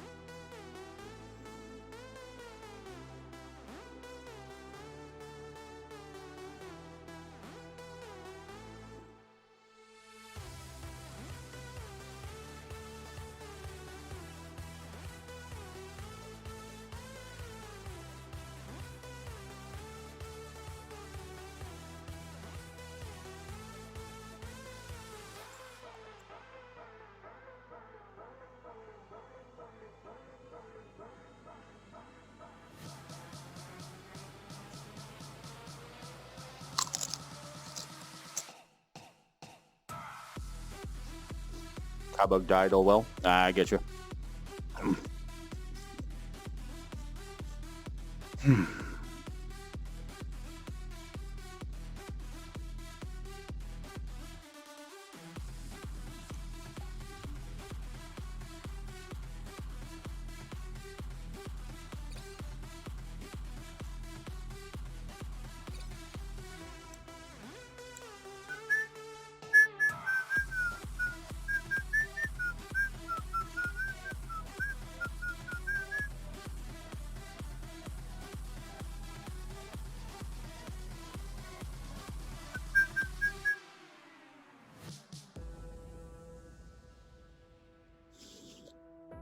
I think we can go ahead and skip now. Again, the song's good. I love it. But I am excited for some Chopin. Frédéric Francois Chopin. Some Nocturne. There we go. This is actually very calming to me. Like I said, I love a good piano. Yeah, no, it's fine. Like, the ghosts will catch you off guard. It caught me the other day. What's my favorite type of music? That's a hard one. Honestly, like, it's a mix because I like classical, I like electronic, and I like rock and roll. Like, those are my big ones. I'm also a heavy metal fan and like grunge. Like, it's just, I have so many things that I like, it'd be easier to tell you what I don't like.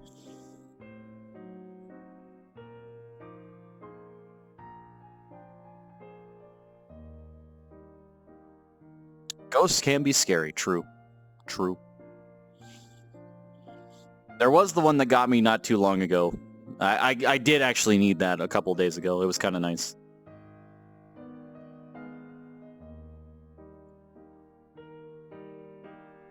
Just like, nope.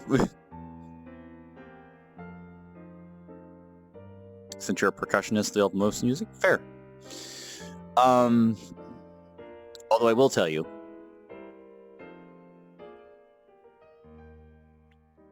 I do have... Yeah, you can enjoy the beat, true. I do have things that I don't like. For example, I can't do country. I can't do it anymore. Like, there are some country songs that I'll let get away with it, but I just can't anymore. I've listened to country since I was like a wee lad and growing up, and I just like, I can't do it anymore. And for those of you who live outside of the United States, that may be a little bit hard to understand, but country is unique in a way where it's got that southern twang. And let me tell you, if you grew up and you're a southerner, you sort of like country, because country really speaks to you. And then you end up talking like this. So, yeah, not the biggest fan. The other part of that is, I know the song everybody loves to meme, but it's basically goes like, it's the song about West Virginia. I forget exactly what it is, but I'm trying to forget it, so like I'm trying not to bring it up either.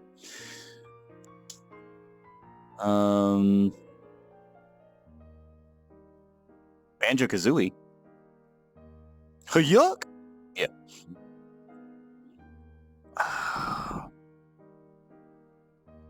What is that song? I could probably think of it. Hate that song and you kind of like it, yeah. Oh, it's Country Roads. There we go. So Country Roads. Country road, take me home to the place I belong.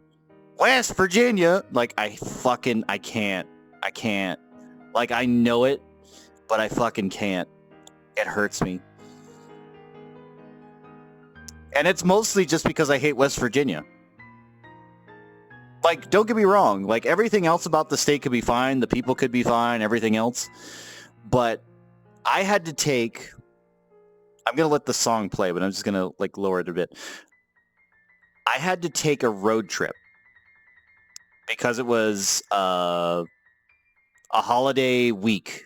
It was a holiday week. I took off work and I was going to a family reunion. We were going to do fireworks and everything else, the whole 9 yards. What I didn't realize is that at the time, West Virginia and basically most of the eastern seaboard had ran out of fuel because of the hurricane. So all the gas stations were out of fuel. Now, again, there was not really a warning sign going into the state letting me know that all the gas stations were out of fuel. I actually like that, but we're going to let that go.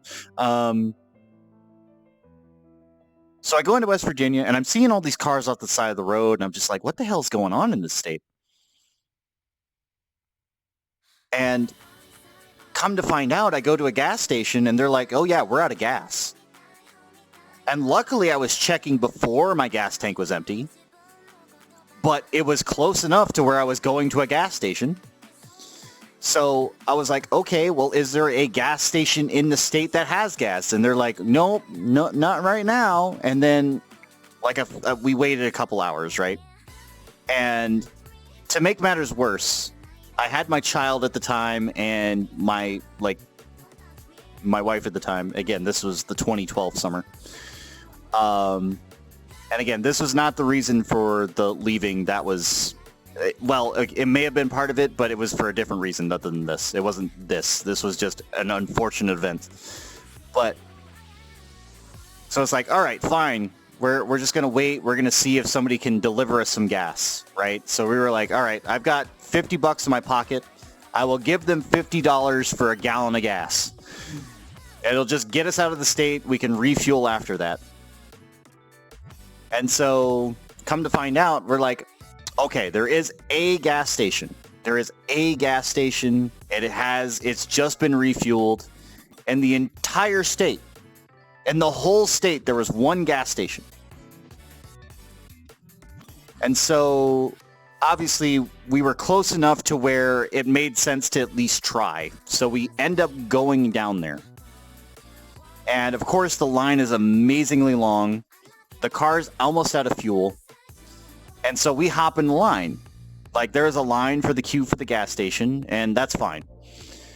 Well, to make matters worse, like, not only we were running low on fuel, I wasn't sure we were going to make it into the gas station. But then, one of the West Virginia officers decides to knock on the car window and then asks the stupid question of, what are you doing? And the answer is, we're getting fucking gas so we can get out of the state. And he's like, well, you just cut in front of these people, which obviously we didn't.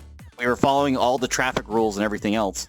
So to make matters worse, not only is my child in the back seat crying, and my girlfriend at the time, like, having, like, a meltdown because we're trying to get fuel, but now we have an officer outside my window telling me, okay, now I've got to get to the back of this other line to get fuel.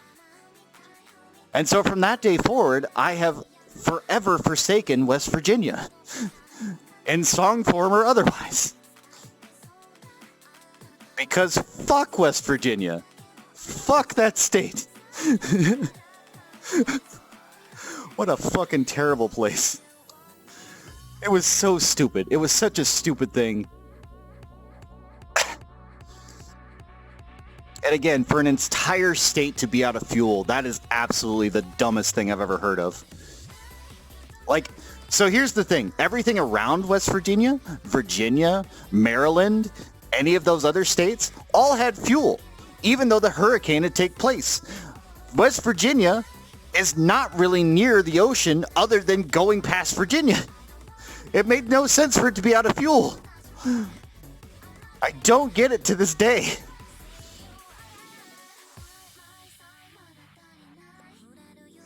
It fucking, as soon as we left the state, I was so fucking happy.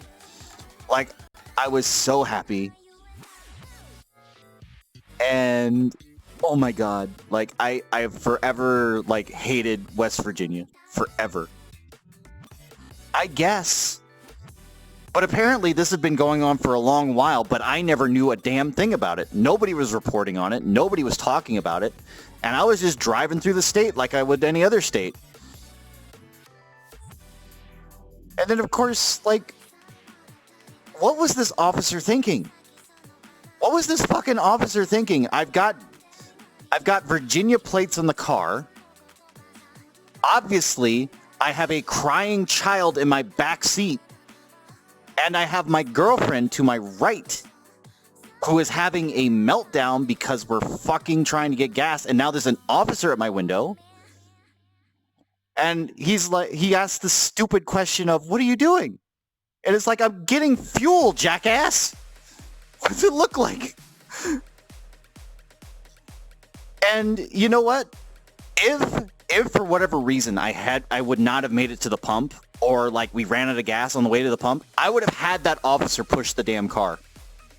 I would have called up whoever his boss was and been like, I was 5 feet away from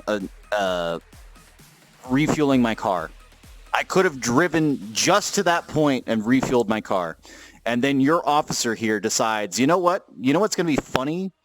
I'm going to fucking knock on this guy's window and ask him to do a fucking loop around because I felt like he cut in line.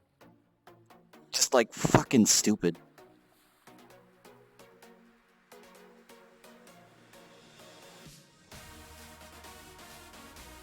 You're waiting for the imaginary train to pass? I'm not sure I get the reference, but okay.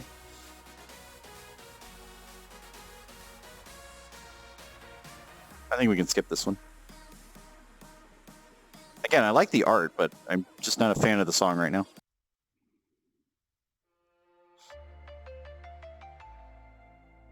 This one's not bad. Yeah, I'm waiting for the... Yeah, true.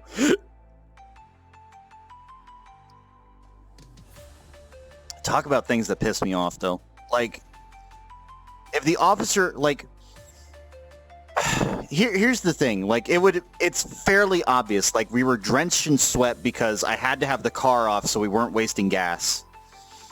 We had just turned the car back on. My child is fucking bawling in the back seat because we have to, like, get going, get the air conditioning going, everything else, but we're trying to save gas.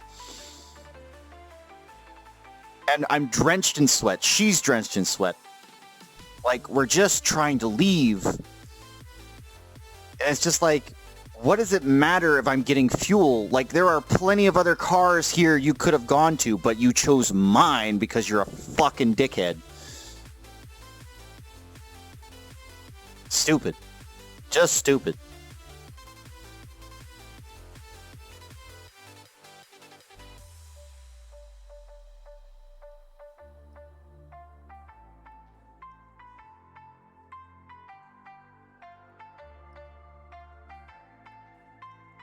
Oh, yeah. Oh, no, it was hot. It was the middle of July. It was the middle of July. June, July.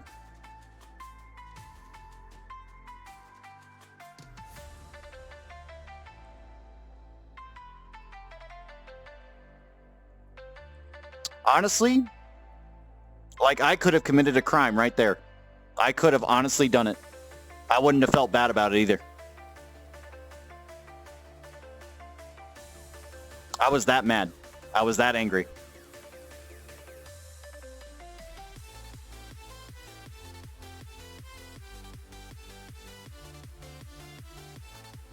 Like, I was yelling at the guy. I was literally yelling at the guy. I was like, dude, there's cars behind me. There's cars in front of me. There's a car to my left. There's a fucking, like, grassy knoll to my right. What do you fucking expect me to do? Where am I going to go from here? I literally can't go anywhere until I get the gas. It's like, oh, well, you can't go down the road and you're going to make a U-turn. It's like, are you fucking out of your mind? Are you fucking insane? Stupid. Still stupid. Fuck that officer. I hope he broke his kneecaps. That's how bad I feel about it.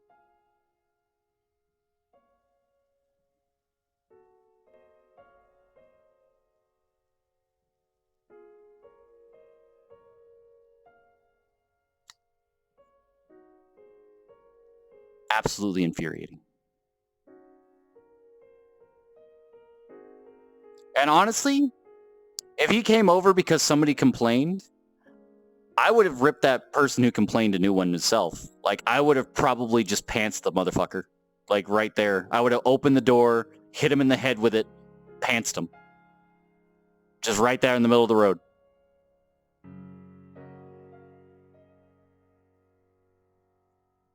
Oh, you're okay, Yumi.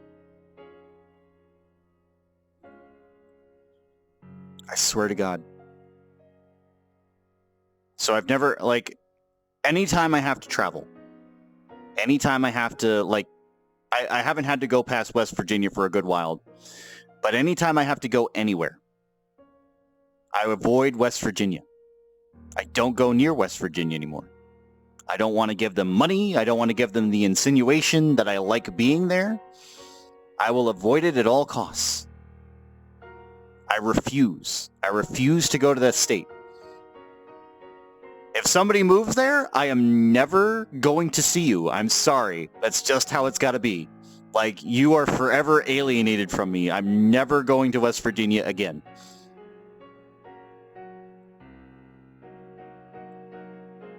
That's how strongly I feel about that.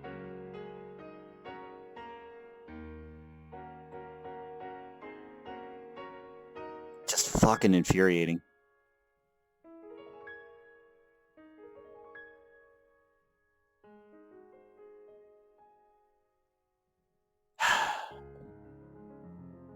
At least the music's nice.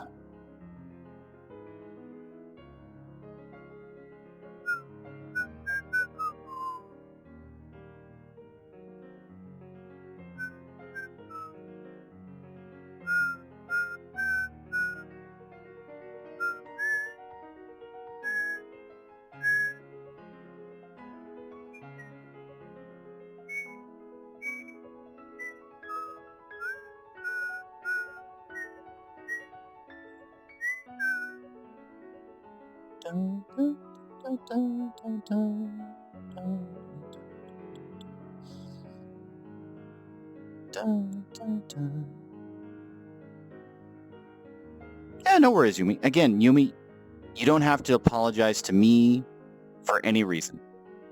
I appreciate that you're here at the stream. Like, that's enough. You are not obligated to be here. No one is. I would never hold anybody ransom. I would never be like, oh my God, Yumi, you missed everything. You know, that's not going to happen. Life happens. I understand. It's okay.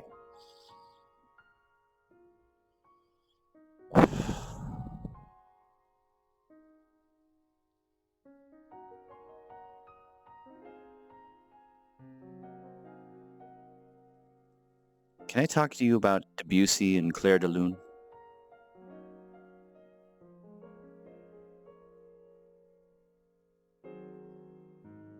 There are people screaming in your ear? Did you join a public lobby or something, or what?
It do be like that, Yumi, yeah.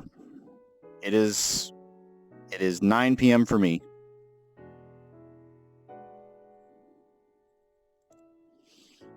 Again, I was talking for a long time. I was venting for a very long time.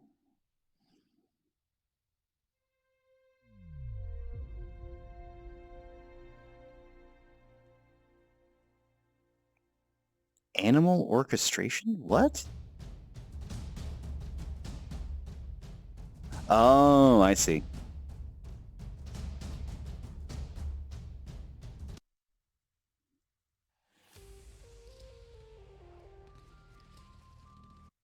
Yeah, we can skip that.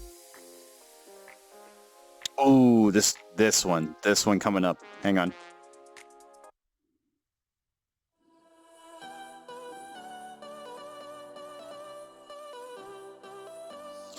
Again, I feel like it's important to do.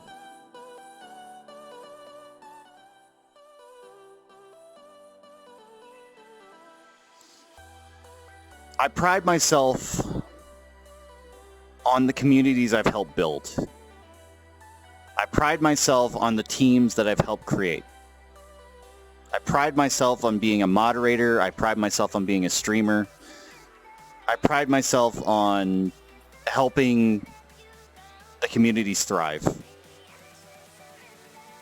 So if you're not familiar, I'm a moderator for Leafeons, VRChat, Koyo Red, Ramisama88. They're all fantastic people.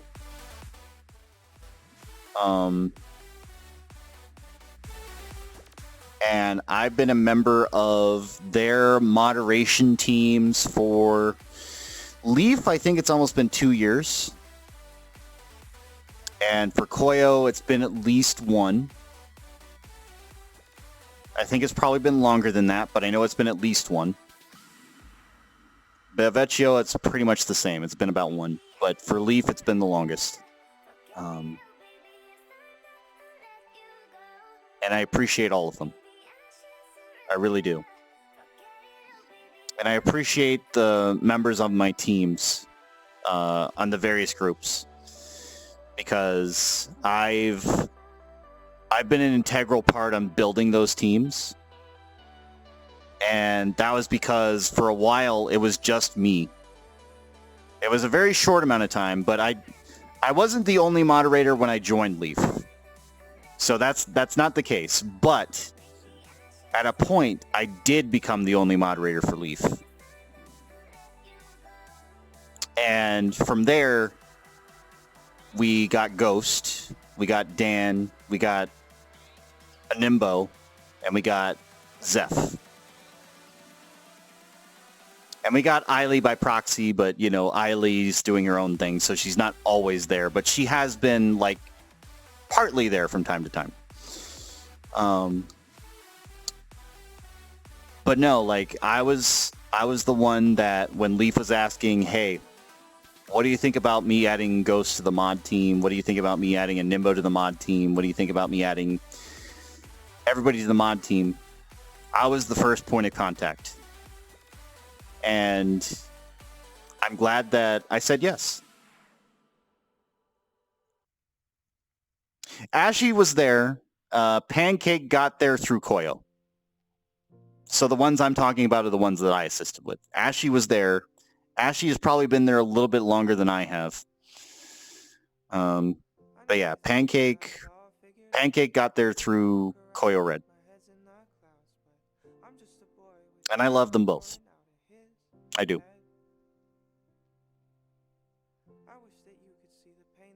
Obviously, it's not like a romantic love, but yes, it is a more familial love. They've all been amazing. They've all been amazing people.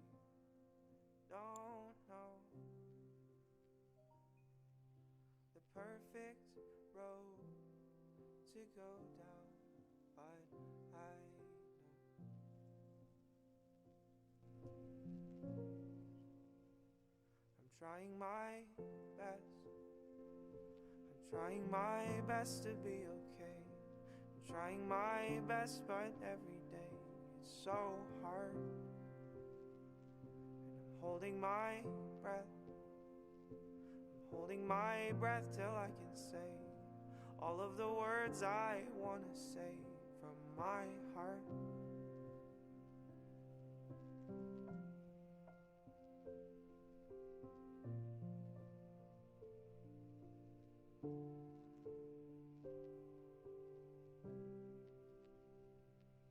If you really wanted, I could let you inside. It's been so long and I've got nothing left to hide. Would you believe me if I told you that I've got flaws? Now it's time to let the curtains unfold and tell all the stories that I didn't want told. Let it out so I unburden my soul. I won't stop, 'cause I don't know the perfect road to go Okay. down, but There we go. I It's been a while. I haven't heard the song in a minute, so it was kind of poetic that it showed up, though. I'm trying my best. I'm Trying trying my my best best to to be be okay. okay. I'm Trying trying my my best, best, but but every every day day it's it's so so hard. hard. And I'm holding My my breath, breath. I'm holding holding my my breath breath till till I can say all all of the the words words I I wanna want say from from my heart.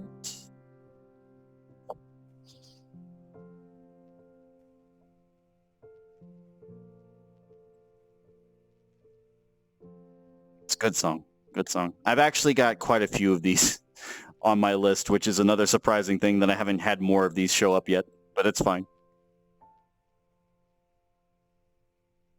Because it helps me cope. It does. It does. Like, if I didn't have music, I'd probably be more lost than I am now. And I still regret not ever learning to play an instrument.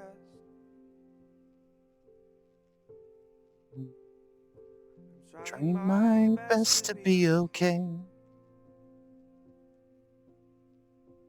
Trying my best, but every day it's so hard.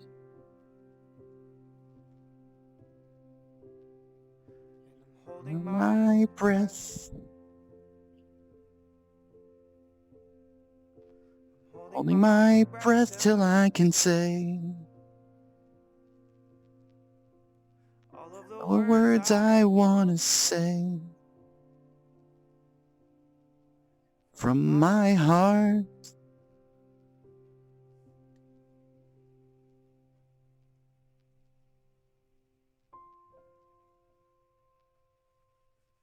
I'm going to share this later. I'm going to find this later and I'm going to share it because it's a good song. And I think it's important.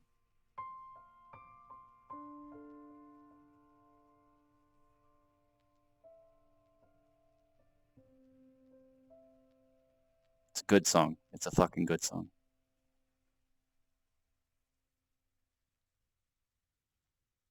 Try my best. Oh my god. And of course I go from that to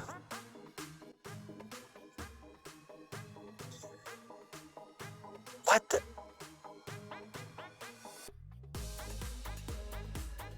Okay. I need to explain what just happened here.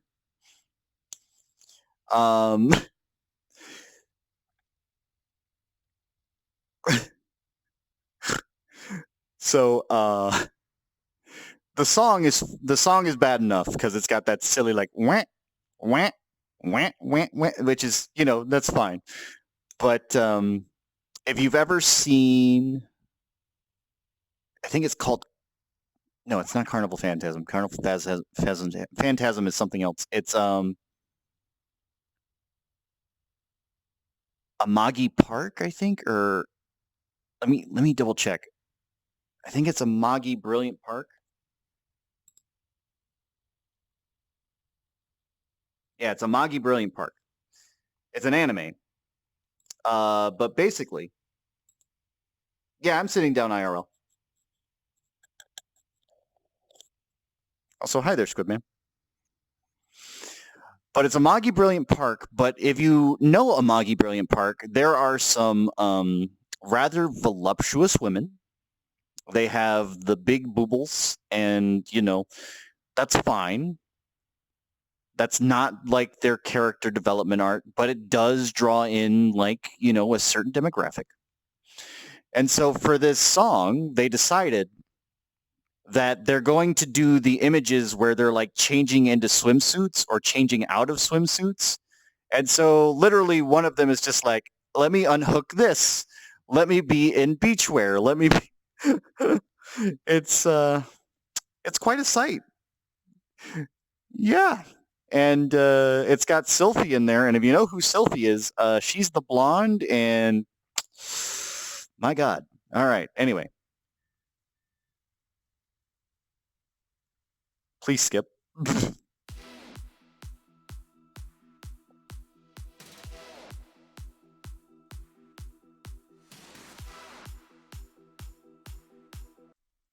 There we go. Another good song. You said your favorite kind of weather It's a rainy day and it's raining in in LA. You said let's drive, I wanna Take you to my favorite place. and it's not that Far away. I know You're afraid of jumping in too fast. It's hard still healing, you'd be ashamed to waste the chemistry we have. It's not just for sand service though. stay in the feeling, even if it doesn't work out, even if it It makes sense. never see me Me again. Just be happy now. even if we burn this down, even if we can't Be friends. be in the end, can we Just be happy now. My heart is begging not to let my head get In the way, and I think you feel the the same. I might Be falling for you way too fast. because my heart is Still hurting.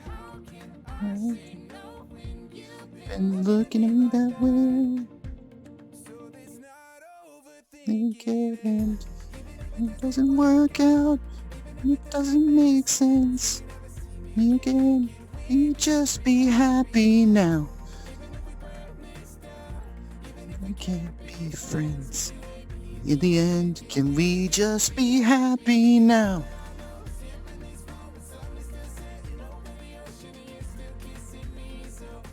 We just be happy now.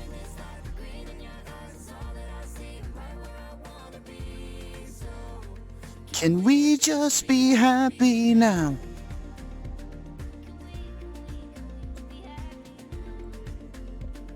Can we just be happy now? even if it doesn't work out, even if it doesn't make sense, can We just be happy now. even if we burn this down and we Can't be friends. Can we just be happy now?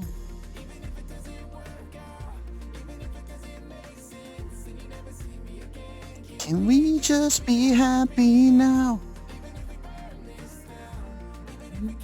Be friends. In the end, can we just be happy now?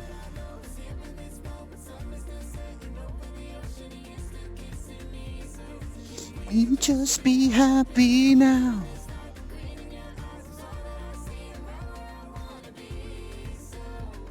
Can we just be happy now?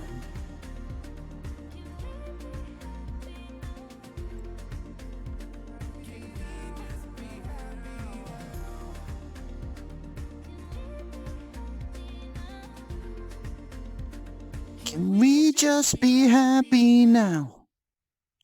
Fucking good song. God damn it.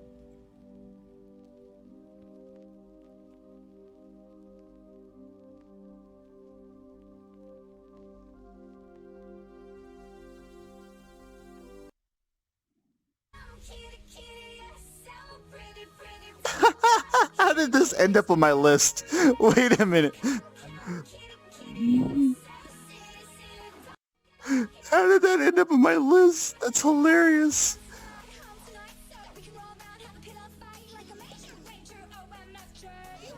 Hang on, wait a minute. I've got to get the avatar in.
Oh my god, what a song. Am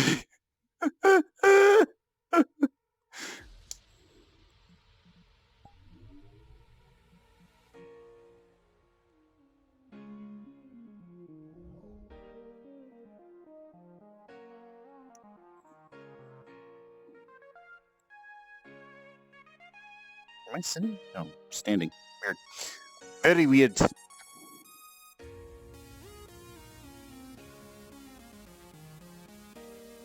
You grabbed your chopsticks so fast. Fair enough. Come, come, kitty, kitty, you're so pretty, pretty.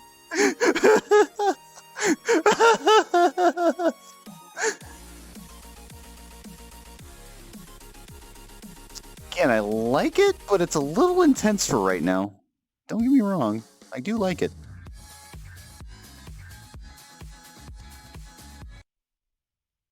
You always call me full of regret.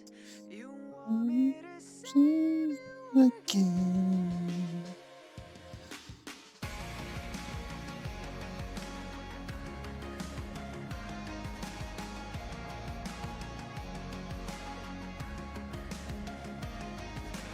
all these years, the days go by. I've seen you fall a million times. Everybody makes Mistakes. It feels so hard to watch you hurt from the pain, a lesson learned. I appreciate it, Kaibug. You just have to listen. Listen, I hope that you know listen, listen. I won't let you go. I wish I could save you from the pain you've been through. And all I can tell you is the best thing to do. Listen, listen. Listen, listen.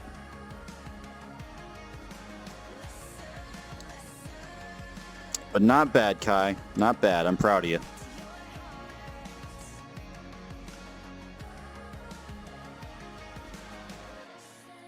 Listen. Listen, listen. I suppose that's another thing I should talk about. I apologize for pausing the song, but I don't want to be a person that lives with regrets. I don't want to be the person that says woulda, coulda, shoulda, didn't make a shot, didn't take the shot. You know what I mean? So, again, going back to love and romance again, but I don't want to be the person that says, listen, I have feelings for this person, but I'm never going to tell them because I want to spare their feelings or for whatever reason, doesn't really matter. I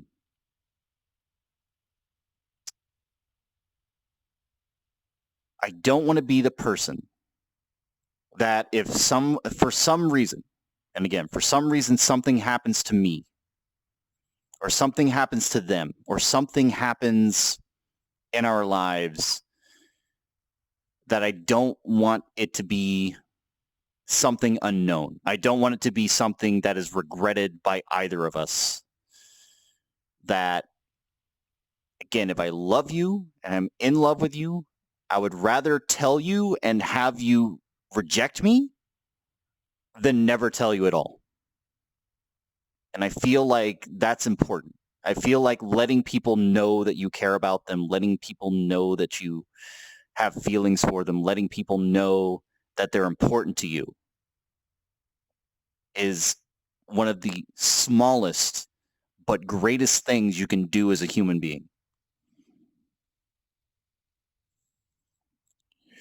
Because let's say, again, I'm not doing anything to throw anything out of whack, but let's say I died tomorrow, right? Something happens, I get in a car crash, whatever it may be. I don't want the people around me to never know that I didn't care for them, or that I did care for them, or, whatever it might have been. I don't want the people around me to believe that I didn't have feelings, or that I didn't have an existence that I was proud of, or that I didn't have worries or fears or anxieties or anything else like that. I want people to understand that if at any point I were to leave this planet one way or another, that no, I was a human being. I did have emotions. I do have feelings. And I don't ever want to regret not telling somebody that I cared about them. I don't ever want to regret that.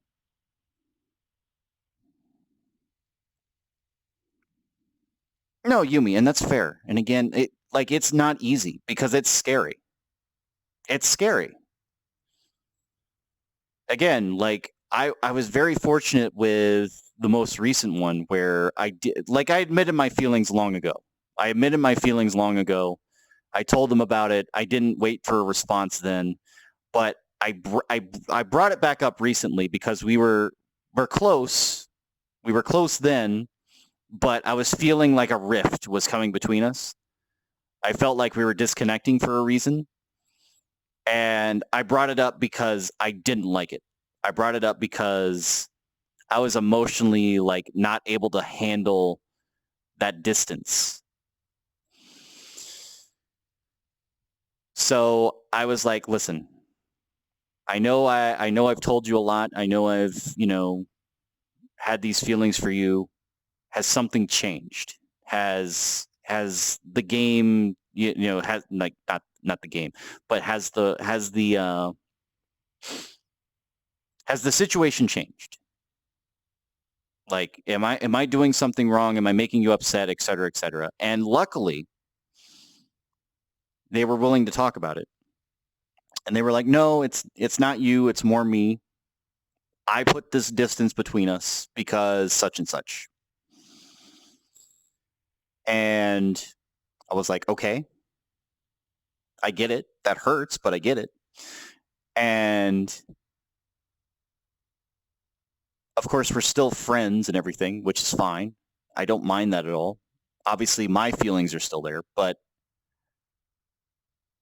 I feel better having them know. I feel better having them know that this heart, this body, this mind cares for that person, because you can't really be upset with somebody for being honest. I will never be upset with anybody for being honest. Being honest is one of my favorite things, brutally honest or otherwise.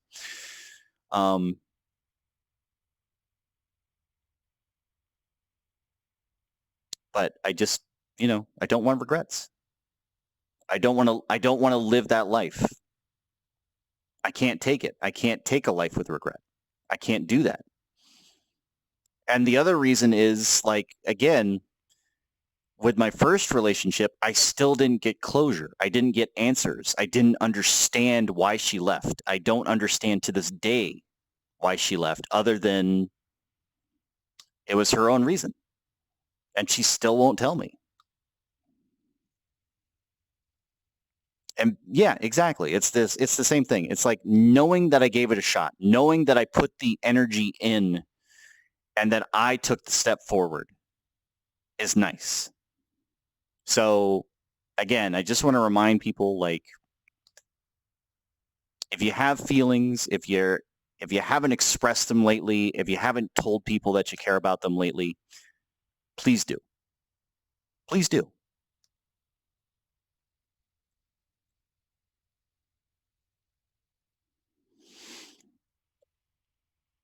I don't know if it's strength.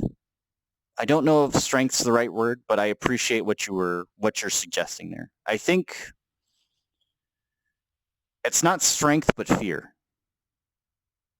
It's not strength but fear. And I know, like, I don't talk about fear a lot because there's very little that I fear anymore. Because I've lived my fears. I have literally lived my fears. I've lived through betrayal. I've lived through the loss of somebody I care deeply about. I've lived through losing the ability to see my child every day. And like those are my greatest fears, among other things, is I don't want to be thought of as a monster. But at the same time, I understand that monsters are necessary, so I will be that monster if I have to be. So it's fear because I don't want to be alone. I don't want to be forgotten. I don't want to be unloved. I enjoy all of those things. I enjoy somebody coming up to me and being like, hey, hello, nice to, talk with you. I've seen you such and such a place. I know you from whatever location, doesn't matter what it is. I adore that, and I adore like hugs and affection. And like, again, like I was mentioning before, it doesn't happen often for me. I don't get those often. In fact, I cannot remember the last time I got a hug. I honestly can't. VRChat obviously is its own thing, which, that's fine, but I cannot remember like IRL the last time I had a hug. And that's sad. That's depressing.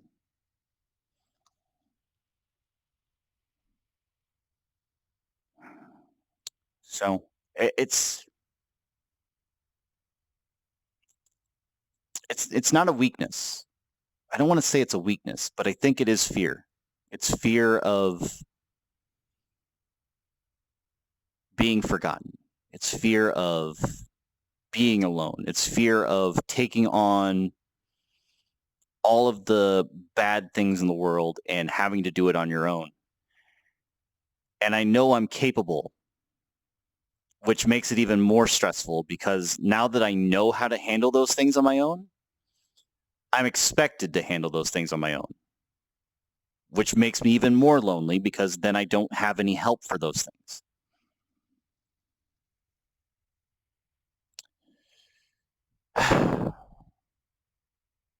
But yes, anyway, the point is try not to have regrets. Try to talk about these things. Try to be open with them. Try to converse with the people that it means the most to you.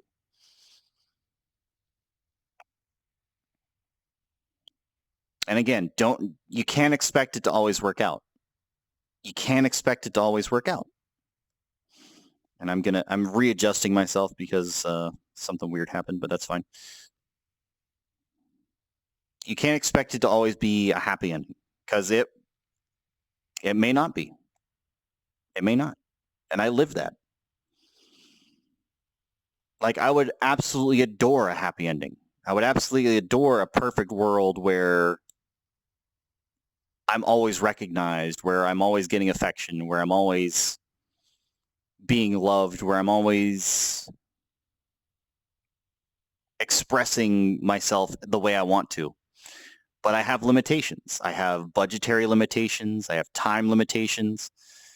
Like, I can't tell you how many times, like, when, like, let's say, for example, when Leaf is streaming, and Leaf streams during my workday, which is fine, which is, like, she's always streamed at that time, and that's never been an issue. But there will be instances where she'll go into a world, or she'll be doing something, and obviously I'm doing my thing in the chat, which is fine, but I'm not there in the world. Like, I'm not there to experience it. I'm not there to enjoy it. And other people are. And that's where the jealous side of me comes out, where I'm just like, I really want to be there, but I can't because I'm, being responsible, because I'm being like making money. I'm working, being an adult. And again, I'm not saying that anybody else that is there is not being an adult. I'm just saying that those are things that get to me from time to time where it's just like I can't communicate with my community except through text.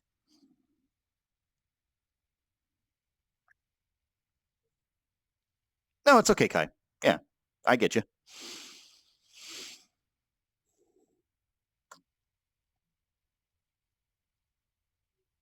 And then I look at, other people in the room and, they're getting attention and everything else. And I'm just like, man, I wish it was there.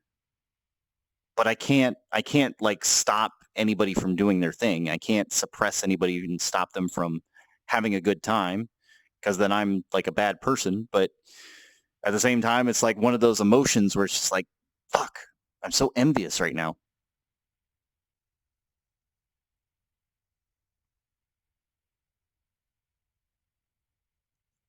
Exactly, Yulin. So that's the thing.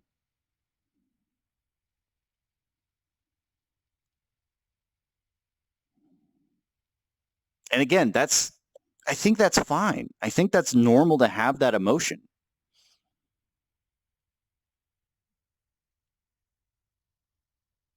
Like,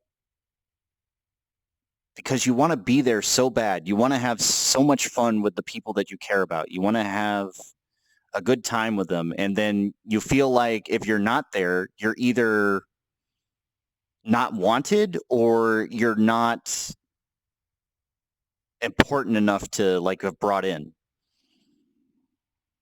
And I don't think that, like, I've never thought that to be the case. Obviously, I don't believe that to be the case ever. But you have those emotions where it's just like, I want to be there. I really do. There's just no way for me to be there right now.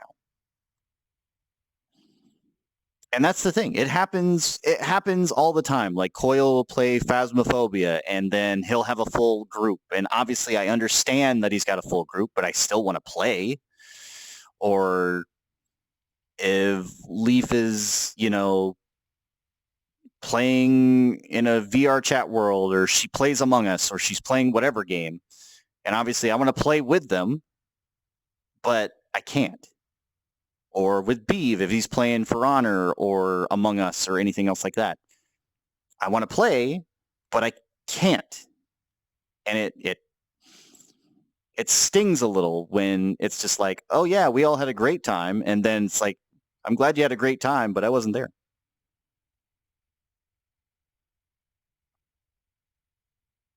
You love Koyo, but he's hard to play games with? That's fair. Again, we're not gonna like throw names out there, obviously, but those are just instances that I'm bringing up. Yeah, so yeah, he does change from game to game. Yeah. And that's fine. No, that's fine. I get that.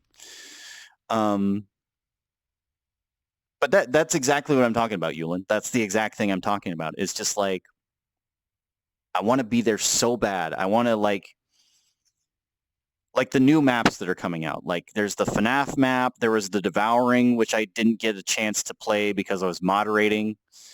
But I would have loved to do those maps. I would have loved to have played those maps, but now I've spoiled it for myself, not only because I was doing my job. Yeah, no worries, Yumi. Again, you do not have to apologize, Yumi. It's okay.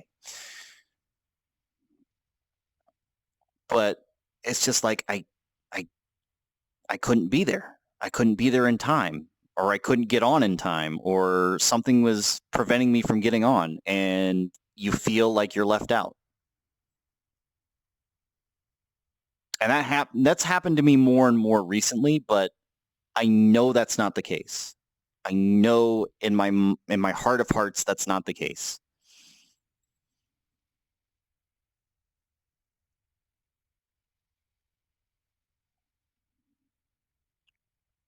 And that's exactly, Yumi. Like you can't do anything because you've got responsibilities you've got to take care of, IRL or otherwise. Which is my hope. Because it's not that I hate my job either. I don't hate my job. Like I help a lot of people. I help a lot of doctors and everything else. But sometimes I just wish I had more time off.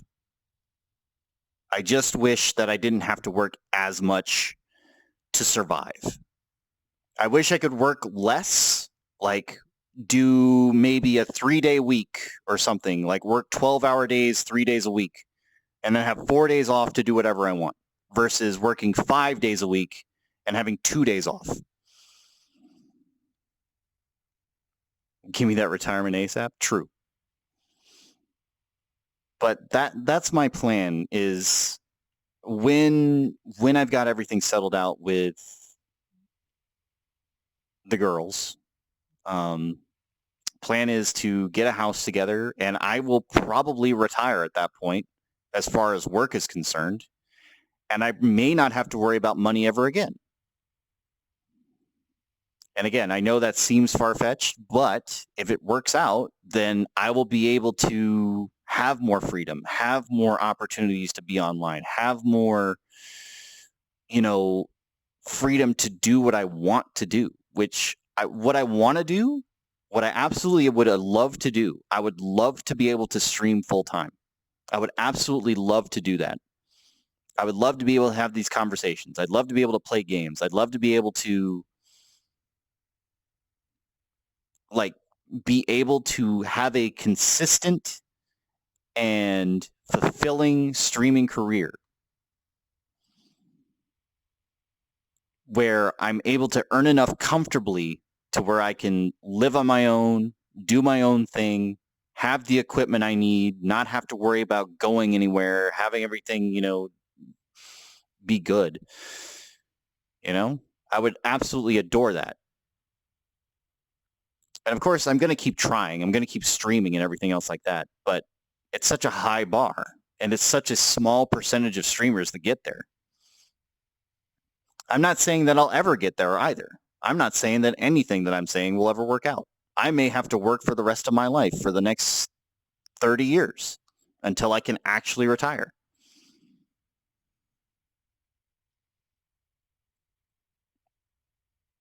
But that's the thing in my mind. Like, that's the thing that goes on in my mind. It's just like, fuck. If only I had more time. If only I had more time. If only there was more I could do. If only I could be more lucky or better or more accomplished. And that's on me. Like, that's on me. Because could I have done things differently? Absolutely. Could I have done more things more often? Absolutely.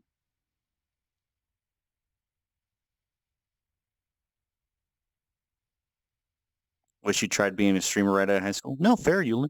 Like, fair.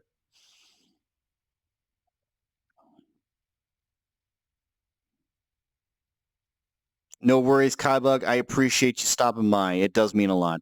Thank you. You have a good night. I appreciate you. And I'm glad you're having fun with Phasmophobia. I'm glad we could bring Phasmophobia to you and that you could enjoy it. So you have a good night. Oh.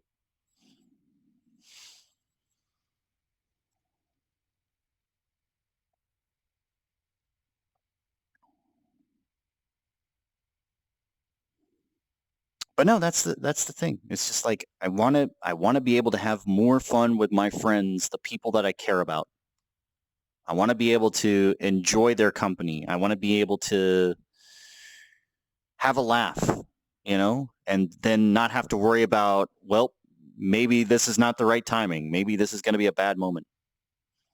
Will do, Kybug. Will do. Appreciate you.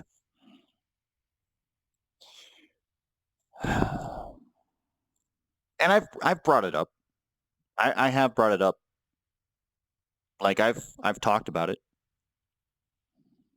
Obviously, I can't, I'm not going to change anybody. I'm not going to force anybody to change their schedules for me, because that would be the absolute worst thing I could do.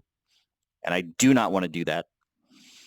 This is also, again, I don't bring it up often, but this is why when others are streaming and they're in my friend group or my circle, I try not to stream at the same time. I try not to. I really do not like the idea that I might be taking a viewer from them that they deserve far more than I do. You know? I don't like that idea in my head. I don't like that, I'm not trying to make them jealous of me. I don't want them focusing on me and being like, haha, why are you streaming?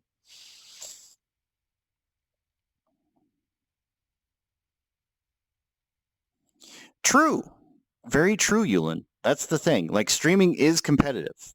Streaming is competitive because you are fighting with everybody else on the platform.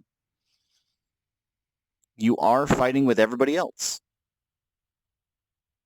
That is 100% true. But it would break my heart. It would break my heart if, even though I've been streaming like far longer than the other people that I moderate for, that's the honest truth. Like, I've been streaming for longer than they've existed. It would break my heart if, for whatever reason, I became more popular faster than they did, which I'm happy that I'm not. Like, I'm happy that that hasn't happened. But just if I have like a similar time slot or anything else like that, or if I have something in common, I don't want to be the person that takes away from them. I don't want to be responsible for taking something from them. Because I know how that feels. I know how that feels. I know how that feels to not be included. I know how that feels to be taken from. I know how that feels to be, what's the word I want to look for? Thought less of, I guess. And again, I'm far better in the shadows than I ever am in the limelight. I'm far better doing what I do in the background than I ever am doing anything up front. And again, I'm not gonna share any specific instances, but as a moderator, you have to understand there is a lot that I do in the background. There is so much that I do in the background as far as discussing with people, talking with people.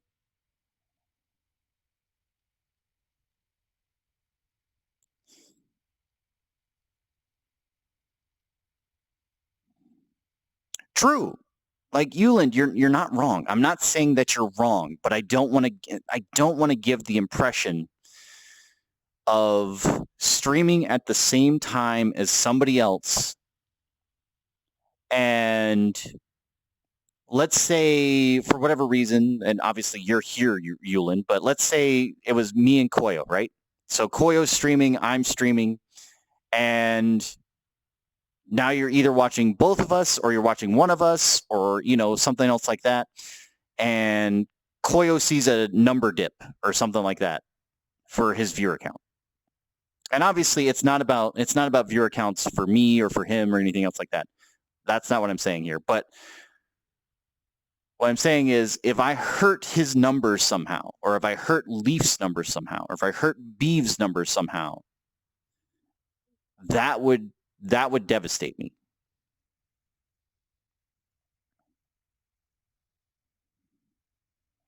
So that's also true in a sense. But the thing you have to remember, Yulin, so right now, as I'm streaming, and again, I'm not going to play the numbers game. I don't mind. But I have 4 people. 4 people. And that's fine. I'm perfectly content with 4 people. But I moderate for Leaf, and she gets 300. I moderate for Beeve. He gets like 50, 60. Koyo, same thing. Like 40, 50, 60, depending on the day. Am I getting 40, 50, 60? Am I getting 100? Am I getting 300? No. And that's fine. But would that help them if, for whatever reason, one day I got 10,000 viewers? So let's say I got 10,000 viewers one day, right? For whatever reason, some magic happens, somebody raids me from a big event, and I've got 10,000 viewers. So I've got my 10,000, and I could spend the entire stream talking about the other streamers or anything else like that, but if they're enjoying my content, they're here for me, which is fine. But does that help them? Does that bring them up? Because if I raid, somebody when I finish, and, depending on the time slot, it would probably be like Koyo in the late evening or Elite or something else like that. The retention of viewers doesn't work that way. And you've seen it happen before where a raid will happen, and it's fine. Like I'm not knocking raids. Like, raids are a great way to bring new people into a stream. But a raid will happen, and then it'll be like 1,000 people, 500 people. And then after like 5 or 10 minutes, you see that drop off of like 95, 96, 97% of them. And then you're back down into the normal numbers.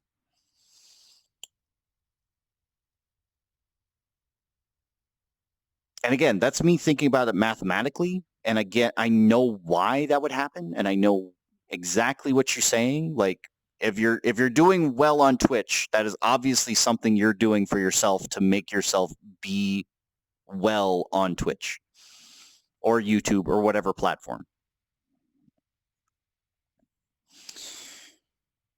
But if I was streaming and by chance, by some fucking miracle, like I was getting promoted somehow,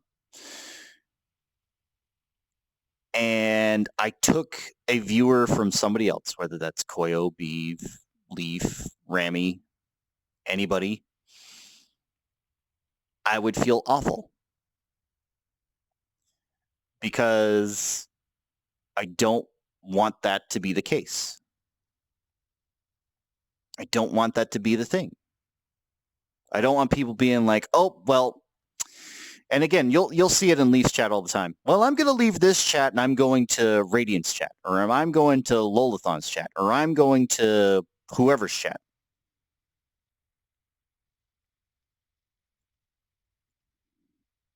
Again, Yulin, you're right, but that's the thing. The magical raid of 10,000 people.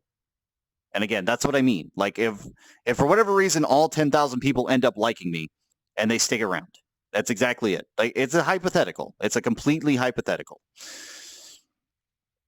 But, or if it just naturally happens somehow or something like that. But yeah, it just that drop off happens. It's not irrational. Okay. I'll use an example that comes up a bit. Yulin, give me a second. Yeah, I'll use an example. So when I play Phasmophobia, I usually play with Juvie, and I play with McIntyre, and I play with whoever's available at the time because they enjoy playing the game. They like playing the game with me. And I did this the other day. When I knew Koyo wasn't streaming, it wasn't a big deal. But there was one day when I was doing Phasmophobia and I was streaming, and Juvie was with me. And Juvie is Koyo's mod, one of their best friends, basically. And, they talk to each other every day, and, that's their dynamic. But I was taking Juvie's time and attention to play Phasmophobia with me versus being with Koyo for his stream. And again, that's not necessarily on me, because obviously I was going to play the game anyway. It's more on, like, say, whatever Juvie wanted to do, which is fine. But I would feel terrible if that became the new norm. I don't want to take people away. And it's not. It's not the new norm. I'm not taking people away. I'm not taking juvie away. And again, I care about the people I moderate for. I want them to do well. I want them to get their partner status. If nothing else, I want them to get that far. And they're getting close. They're getting so close. And they're socializing with the right people, and they're making it work. But yes, these are worries that I have.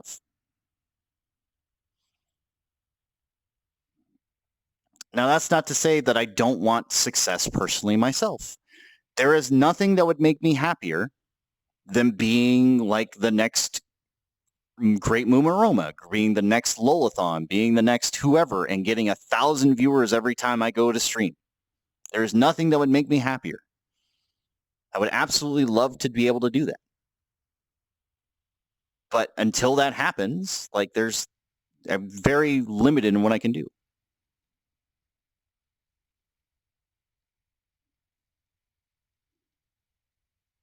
Oh, you're probably right, Yulin. You're right. I'm not going to say that I'm not conflicted. I absolutely am. I am 100% conflicted.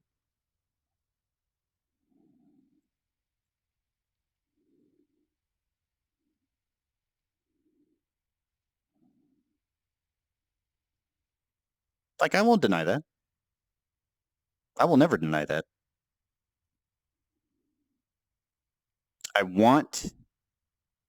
What I want is a magical world where everything works out for everybody.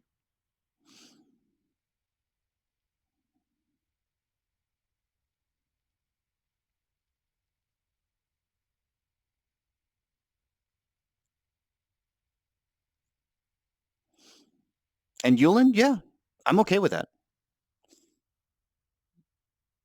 And again, it's not that I don't have the hunger or ambition. I definitely do. I'm working on my channel's growth. I'm getting emotes made. I'm getting an avatar made. I'm getting everything done. So I'm working on all of these things. I'm going to get art made. I'm going to work on bit sounds and everything else. Hello, fish cakes. Oh, God, is it morning for you? Let me see what Jesse did.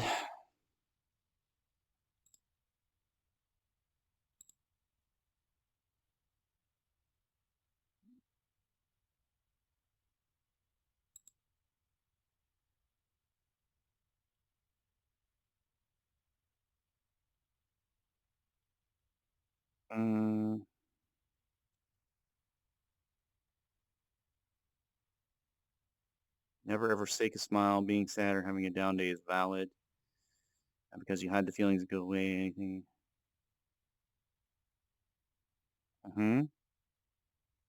So yeah, Jesse's basically saying the same thing I was. Yeah.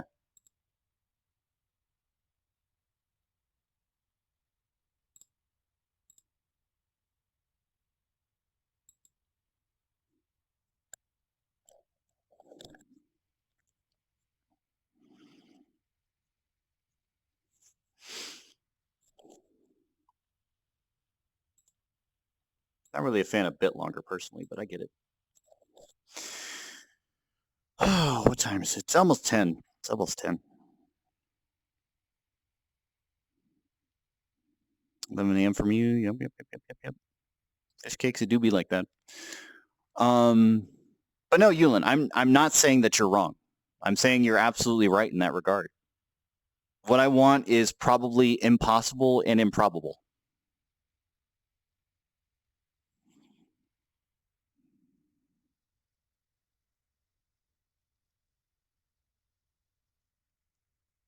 No, it's okay, Yumi. No, it's fine.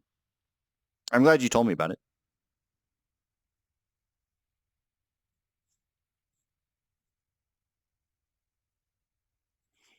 And again, I'm not going to force, or I'm not going to beg or anything else like that. I wouldn't.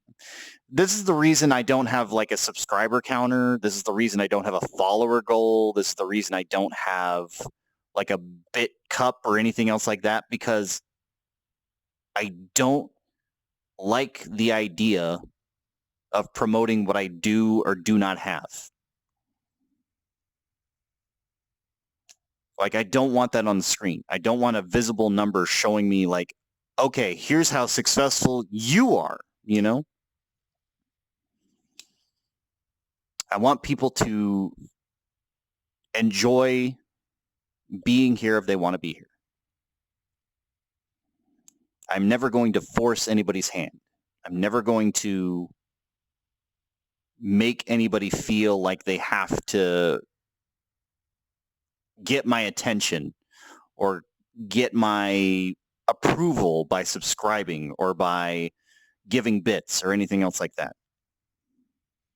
Because that's not the case. There are people who are not subscribed that I will talk to every time. There are people that don't give bits that I will talk to every time. There are people that willingly subscribe and I may never talk to. And that's just how it is. In fact, there was a guy the other day who was giving like a single bit every message. He was given a bit, but he was being an asshole, right? Like, he's giving me money, but he's being a fucking dickhead. So you know what I did? The second he brought up, oh, I'm going to go ahead and kill myself, I went ahead and banned him because that's not cool. Like, it's not worth me getting the money for having that conversation. And I'll talk about it every time. Like, don't bring that shit up. I don't care who you are. I don't care if you're like the biggest streamer in the world. I don't care if you just rated me. I don't care if you gave me 1,000 gifts and subs. Don't do that shit.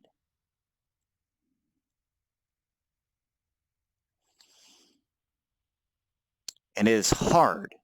It is hard to be that person. It is difficult to not have a full, fleshed out conversation with that person. Because obviously they did it thinking it was a joke, thinking it was funny, thinking it was okay. And it clearly wasn't.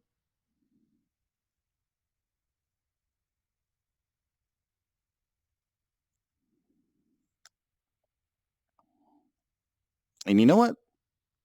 I hope they got help. I hope they did. But there was a tweet the other day. There was another tweet the other day went out to like a number of streamers like, oh, here's what happened. You're responsible for this. And it showed like some graphic material. I'm not going to name names or anything else like that, but it was disgusting. It was horrible. It was horrendous. How dare you do that to anybody? How dare you put that on anybody's shoulders? Because if that person had gone through with what they were suggesting they were going to go through with, nobody would come out of that okay. Nobody would be okay with that. That's no way to do that at all. Exactly. Like, that is not a way to handle any situation, ever. And I'm an opinionated motherfucker. I have, like, strong opinions about just about anything. I'm very open about that.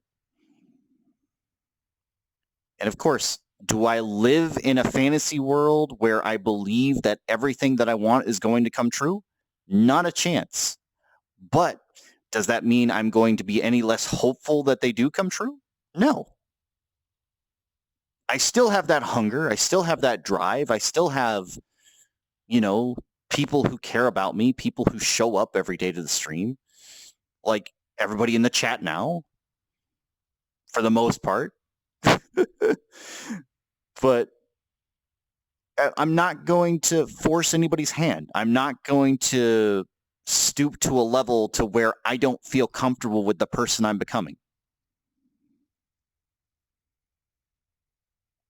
I'm not going to let bullshit happen just because somebody's a big name or just because I need to kowtow to somebody. I'm not going to do that. And I hate having to watch it. And I've seen it before. No, fish cakes, you're fine. You're okay. But this is the thing. And again, I've had these conversations before, but like, yeah, IRL does come first.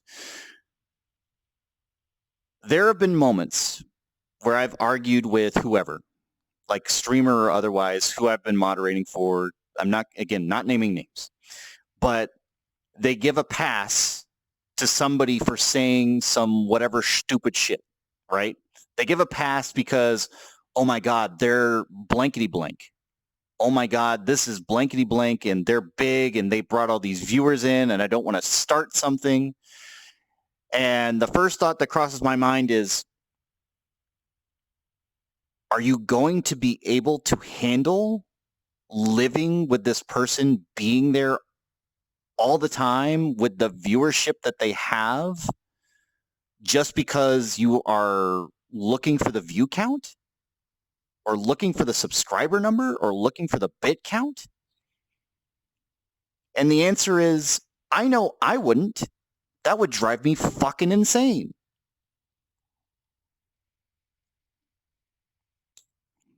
So yes, do I get opinionated about those sorts of things? Absolutely. I feel like everybody should be on the same page. Everybody should follow the same set of rules. I don't care if you're the largest streamer. I don't care if you're Jeff Bezos. I don't care if you own Twitch or work for Twitch.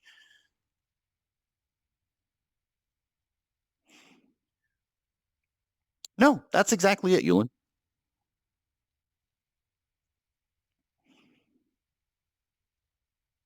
Right. And that's the thing.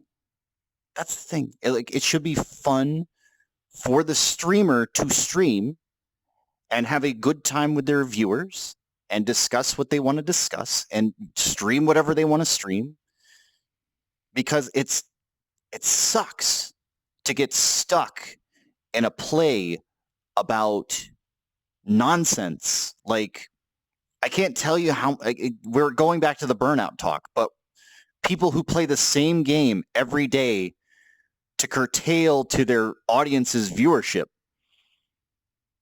like playing the same fucking game every day. And I get it if you're a professional. I get it if that's your favorite thing to do. I get it if you could play that game forever, because there are some games that I could absolutely do that with, but I don't, because I want to try different things. I want to re-engage the audience in new things and re-engage the audience in new ideas and have these conversations like I am today. Because I'm in VRChat and I haven't moved from my home world. Did I plan for that to be the stream today? Absolutely not. But I wanted to vent. I wanted to talk. I wanted to share my experiences. I wanted to get that off my chest. And I'm glad that I did. I have no regrets about that. Would I have gotten more viewers if I played Phasmo? Probably. Would I have gotten more viewers if I was running around dancing and acting a fool? Probably. Would I have felt good about it, though? No. And the answer is because I wouldn't have had my heart in it.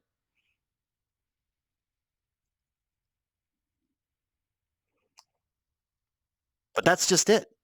Like, forcing yourself to do something you don't want to do for somebody else or for a number or for gifted subs or for bits or whatever. I'm not for that. I never have been. I never will be.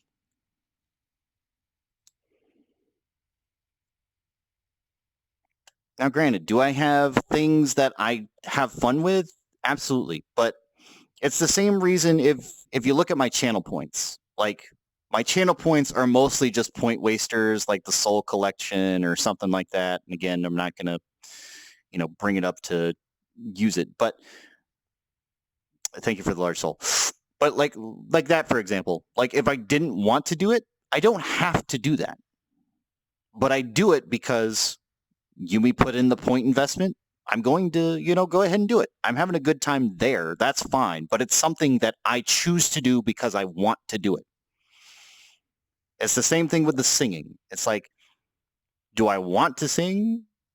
Kind of. I wish I could sing more often, but it's just not always making sense for me to just sing because I don't want to sing the entire stream. Singing one song every once in a while is fine, and you'll see me do it from time to time.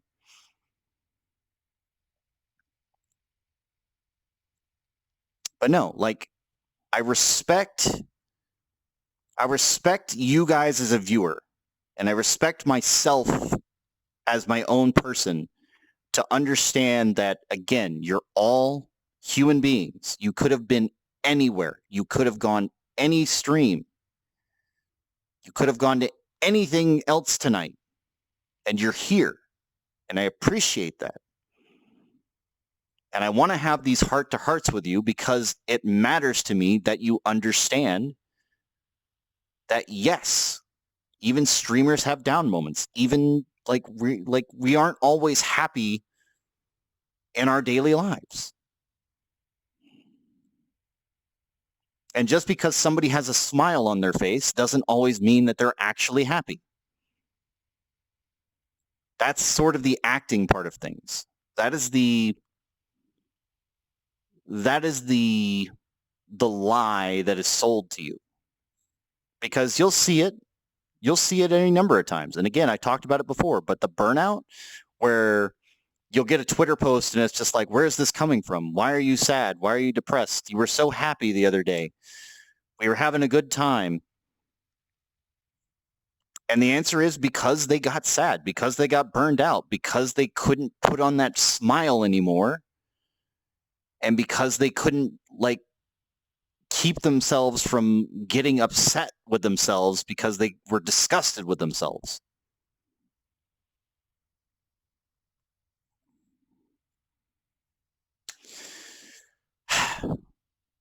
But anyway,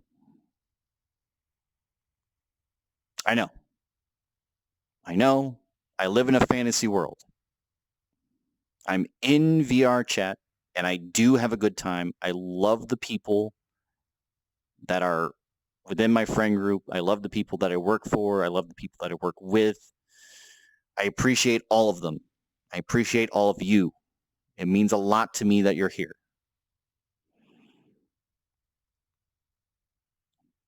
But at the same time, it's important to understand we are just people. We are trying to do our damnedest. We are trying to do our best. We want to live and make our own way just like anybody else. And we put a lot of time and energy into making sure things work. And we talk about scuff streams all the time, but you have to understand there are so many bells and whistles going on at any one moment for any one stream that it's hard to keep track, especially for one person.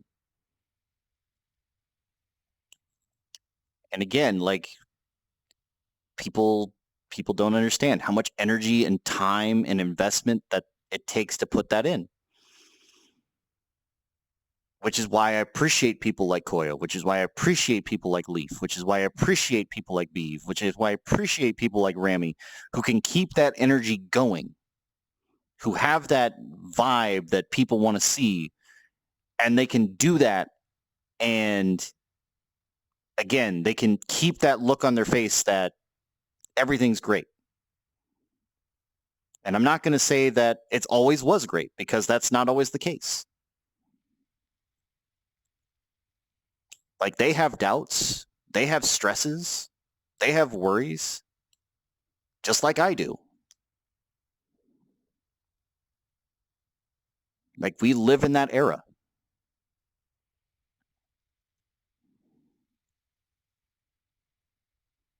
But again, I respect all of you enough. I respect all of you for discussing with me and talking with me and chatting with me and having fun with me and enjoying the games with me. I respect you enough to be honest with you. And again, I feel like that is not a common thing, and it should be. It should be a common thing. It should be like, hey, listen, guys, I wanted to stream today. I wasn't feeling my best. We're going to do this instead. Because I can't tell you how many times I've had like a moment like that where I'll see a streamer and they'll have something planned. And then all of a sudden they cancel the plan. And then everybody loses their shit because, oh no, why did they cancel the plan? And the answer is because they weren't feeling it that day. And it's just that simple. It is really just that simple. I appreciate you guys too. I really do. I really, really do.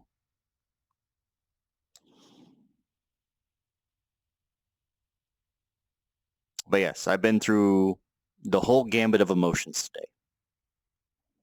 Jealousy, anger, happiness, fear. I've been through it all.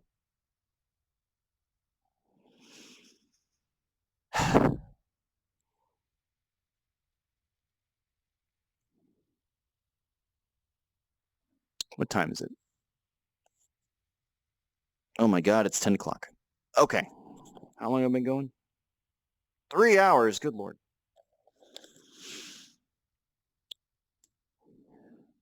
Again, I'm never angry or upset for somebody trying their best. I'm never angry or upset for anybody doing what they need to do to survive. Like, obviously, there are things that have to be done all over the world for any one person to make it through the day, to get through the next day. And again, a lot of the issues I've discussed today are very real first world problems like romance or being lonely or anything else like that. Like, there are far greater issues around the world, and I know it.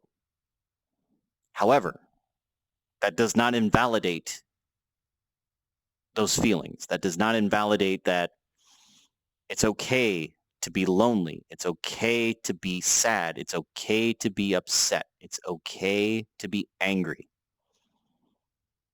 It's important that you experience those emotions and that you understand what that means for you and how to cope with them without causing yourself harm or without relying on, something else, to tackle it with your own ability.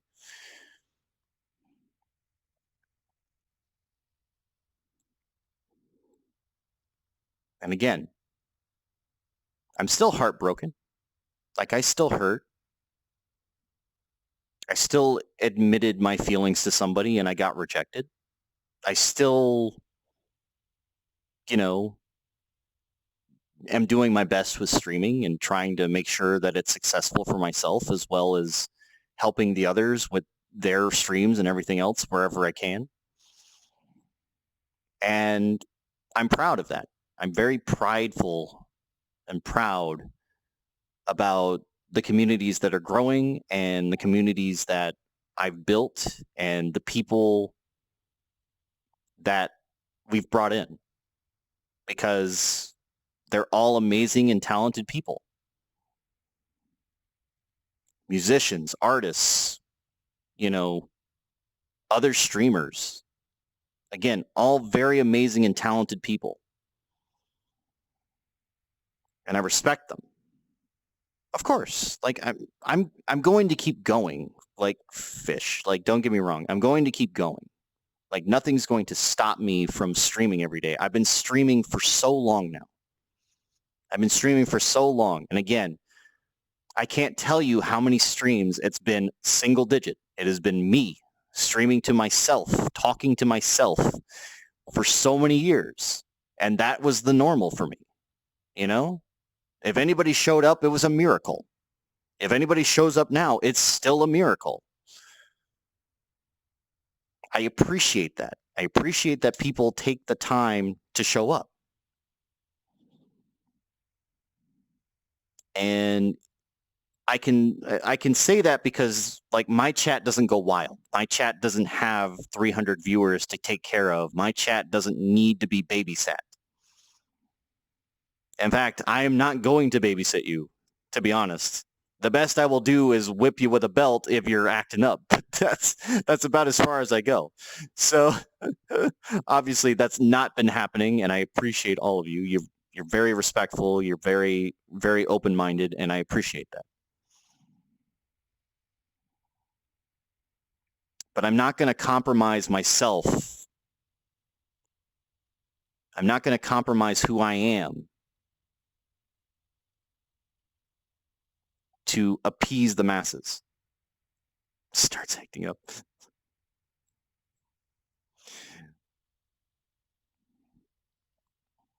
Again, it's one thing to be popular.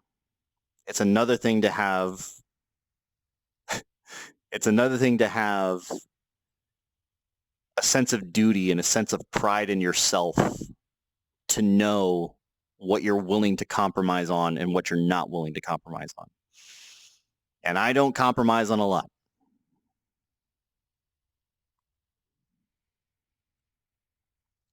I will do it depending on the situation, but I don't like it. I never do. In any case, I think I need to figure out who we're going to visit tonight. I do appreciate you all being here. I do appreciate you all showing up. It does mean a lot. It does mean the world.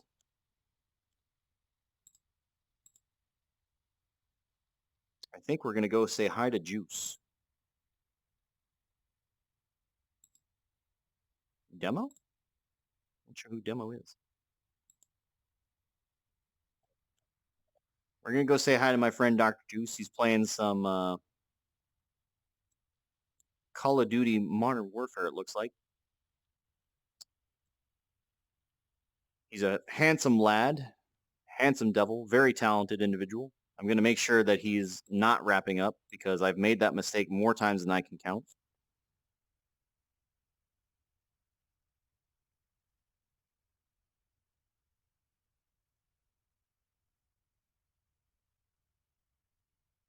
Okay, he's at almost the 3-hour mark, which is fine. So yeah. Again, thank you all for being here. Thank you all for watching. I will leave the VOD up for a bit. It may already be muted by the time I get out of here. If it is, I will just delete it. But yes, you can feel free to join, follow the Twitter, join the Discord. Yulin, thank you for being here. Thank you for talking with me. Yumi, thank you for being here. Fish, I appreciate it. Everybody else who was here earlier, I appreciate you as well. We're going to go say hi to Juice, and you give him some love, okay?